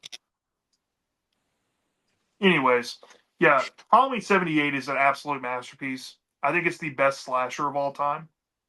Some people might disagree. Some people might say, "Hey, Nightmare on Elm Street, man," or whatever slasher movie they want to throw out. Jason But Takes Manhattan. yeah, no, that's not even comparable. Halloween wasn't the first slasher movie, right? But it popularized the slasher. And all this film is simplicity in motion. I think, like, The closest thing or cousin to this is something like a Jeepers Creepers, where it's a very straightforward premise. It's very easy to see the suspense. It's very easy to see the terror. What makes it scary is this conundrum that is Michael Myers. He is the shape of evil. He is stalking his prey. We don't know why he does it, but that's kind of what makes him frightening. And he has a seemingly ravenous urge to kill people for the fun of it, and that's what makes it sadistic. That's what makes it harrowing. And we have the story of Dr. Loomis, especially in this TV cut where it gets expounded on a little more about this guy who is trying to save his patient, but his patient is just too far gone. And he slowly realizes that he's spent all these years trying to help this guy, but it's been in vain because he's just pure evil, really, and there's no getting around it. And if this was like a one and done film in the franchise, and they immediately went after this into the anthology route, I don't think anybody would have paid any attention to Michael Myers after this, because this is all you really needed for his legacy. I still would maintain, even though Jason got like 10 movies, even though Freddy got like 7 movies, just because they have quantity, it doesn't outweigh the quality.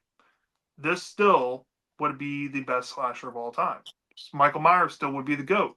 I don't think anybody would ever question that. It would be kind of like a Trick or Treat with Sam, the mascot, right? This is all you need to sell merch. This is all you need to be a horror icon. And if this was the only film John Carpenter ever made, he would go down in history as probably the best one-time film director ever. But thankfully, he had a career. Thankfully, he kept making movies. This film plus Season of the Witch in like 2 and 4, even 5 and 6, John Carpenter's Christine, John Carpenter's The Fog, and then Fright Night 1 and 2. That's really my headcanon of the Halloween franchise, right? These are like my hypothetical anthology route. If it were to stay that. And some days I really do wish that we lived in that reality where Halloween 2 never happened, or at least the way it did, and we had to wait for a Michael Myers follow up. And some days I don't. But if there is a reality where this was just the only film, I'd be perfectly content there too. So, love this film. Love the TV cut here. If you haven't seen the TV cut, Bruce, watch it. It's about 10 extra minutes long. It builds more on the backstory a little bit. And it's very intriguing. It's just as good as the theatrical version. Just some more stuff to love there. Is it available on streaming anywhere, or It might be actually. Hold on, let me see. It might actually be available online. I think the yeah, TV cut is the one version you can find online yeah, without having to pay for it. So I might do that. I might do that because I'm planning on doing my annual rewatch of that film in October. So if not, yeah, I do. There is a mom and pop antique store in my area that I know has a copy of the TV cut extended edition on DVD. If you want, I can go pick it up for you and mail it to you. I honestly, I'll see if it's available online, but if not, I would definitely pay for a copy of that. So yeah. Yeah, it's probably like maybe $5 over there. So, Oh, that's nothing. Yeah. yeah, Yeah, I'll see. it's hard to find too, man. So if you want this, just let me know. Yeah, for sure. Uh, I would talk more about that movie, but I'm gonna talk about this because you know, you'll see what I mean. Halloween 3 is my number 2, and this movie, I think, is just barely surpassed by Halloween 1 because I'm gonna say it. I just think better characters. I think that if this movie had just slightly better characters, it would have been better. You have oh my god, why am I forgetting this dude's name? I'm dumb. Tom Atkins. Yeah, Tom Atkins. You have Tom Atkins, who is very cool at times. He has lots of cool moments. He's badass. But the whole thing about fucking this chick and, has a hotel with her, and then he finds out later that when he tries to rescue her, she's like not the same.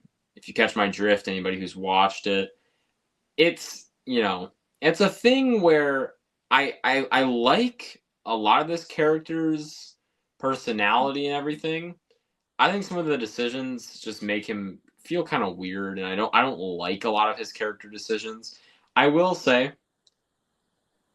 Halloween vibe is fucking on point for how uh minuscule, if that's the right word, the setting is. It's put in this place that's kind of in the middle of nowhere, it feels like at least. There's almost nothing around, which makes it creepier. And you basically have this giant factory, you have this really big uh, headquarters kind of thing, and then you have a motel. That's like your two main settings, it feels like. And I'm gonna tell you that this this giant factory might just be a top 5 setting in all of horror. I think it is. Like just seeing all these masks all around, and there's these creepy ass workers, and the main man running all of it seems completely normal at first, and then you very quickly know something's off. It's just everything is really fucking good about this movie. That's the issue with this. Is when I get to these better movies, there's less and less to talk about because it's like, what can I say? This movie, I'm so happy people have warmed up to it because when I first watched it back in 2018, I remember a lot of people said, "Yeah, but it doesn't have Michael Myers." Nowadays, a lot of people appreciate this one, which very well deserved. You know, lots of honestly, I think this has better highs than the first movie, but I think the first movie is just a little bit more consistent. So they're fucking on par with each other. But I have to say the first one's my favorite because of a couple things about this movie. But they're so tiny that this is a 10 out of 10. It's a 10 out of 10 movie, and it's one that I will forever recommend to all of the people that saw this back when it came out and said, well, Michael Myers isn't in it, so it's not cool. I always recommend them to check it out again. In fact, I got one of my peers into it, one of my neighbors. So, very cool movie. I'm glad that people are finding Halloween Season of the Witch because Halloween Season of the Witch is actually my second favorite horror movie of all time. That's why it's my number one. But Halloween 3 Season of the Witch was not my favorite as a kid. I liked it as a kid, but I always thought that, there's no Michael Myers. What's the point in watching it? But over the years, man, I've just kind of like grown into this mindset with this movie and that this is actually what I wanted from Halloween from the get go. I just didn't know I wanted this. Even though I grew up as a Michael Myers fan, I grew up loving Michael Myers as a character, I grew up loving the Michael Myers movies. I didn't know that I was more anthology driven. I was more standalone driven until I got into my late teens, early adulthood, and loving stuff like Creepshow and other anthologies. This was a proof of concept that I wish stayed a thing. We saw Friday the 13th and even Nightmare on Elm Street try doing their own anthology spinoffs as shows, and they didn't really perform well. And same could be said about Halloween 3 Season of the Witch. It literally killed Halloween until 4 had to bring back Michael, which was going to happen regardless because once John Carpenter and Deborah Hill backed out and gave all the rights to Mustafa, he was only going to be doing Michael Myers movies. But I really do wish that people were receptive to this movie. And if only Halloween 2 did not happen when it did, I think we could have gotten the anthology route. That aside, Season of the Witch is a damn fucking thrilling movie. This is like a sci-fi, thriller, mystery, horror film all wrapped in one. You have probably the most iconic anti-hero in horror of all time, where he's not really a hero, he's not really a good guy, but compared to everybody else, especially the villains, he kind of looks good, and he's kind of thrown into this reluctant hero role where he has to save humanity and all these kids, even though he's a piece of shit. He's literally after Ass, and that's what motivates him to initially start this conquest with her. But over time, as the plot to bomb the Panhandle becomes exposed, so to speak, it becomes wild. It gets way out there in the science fiction. So much to the point where I think this is probably one of the top 5 most original horror movies ever made. There's nothing like this movie you'll ever see. The way it's executed, the idea itself, this is truly a original idea.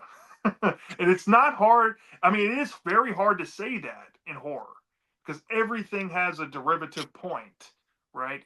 You could say even Halloween 78 was the blueprint of all modern slashers, right? So that's Mhm. kind of original. I think that this is way more original than that. I think that the story is actually more complex than 78's story, even though 78 less is more. That's the whole appeal to the whole franchise, right? For most fans, less is more. This does more with less, but that's still a good thing. You know, there's not much action, there's not much killing. If there is killing, it's still good.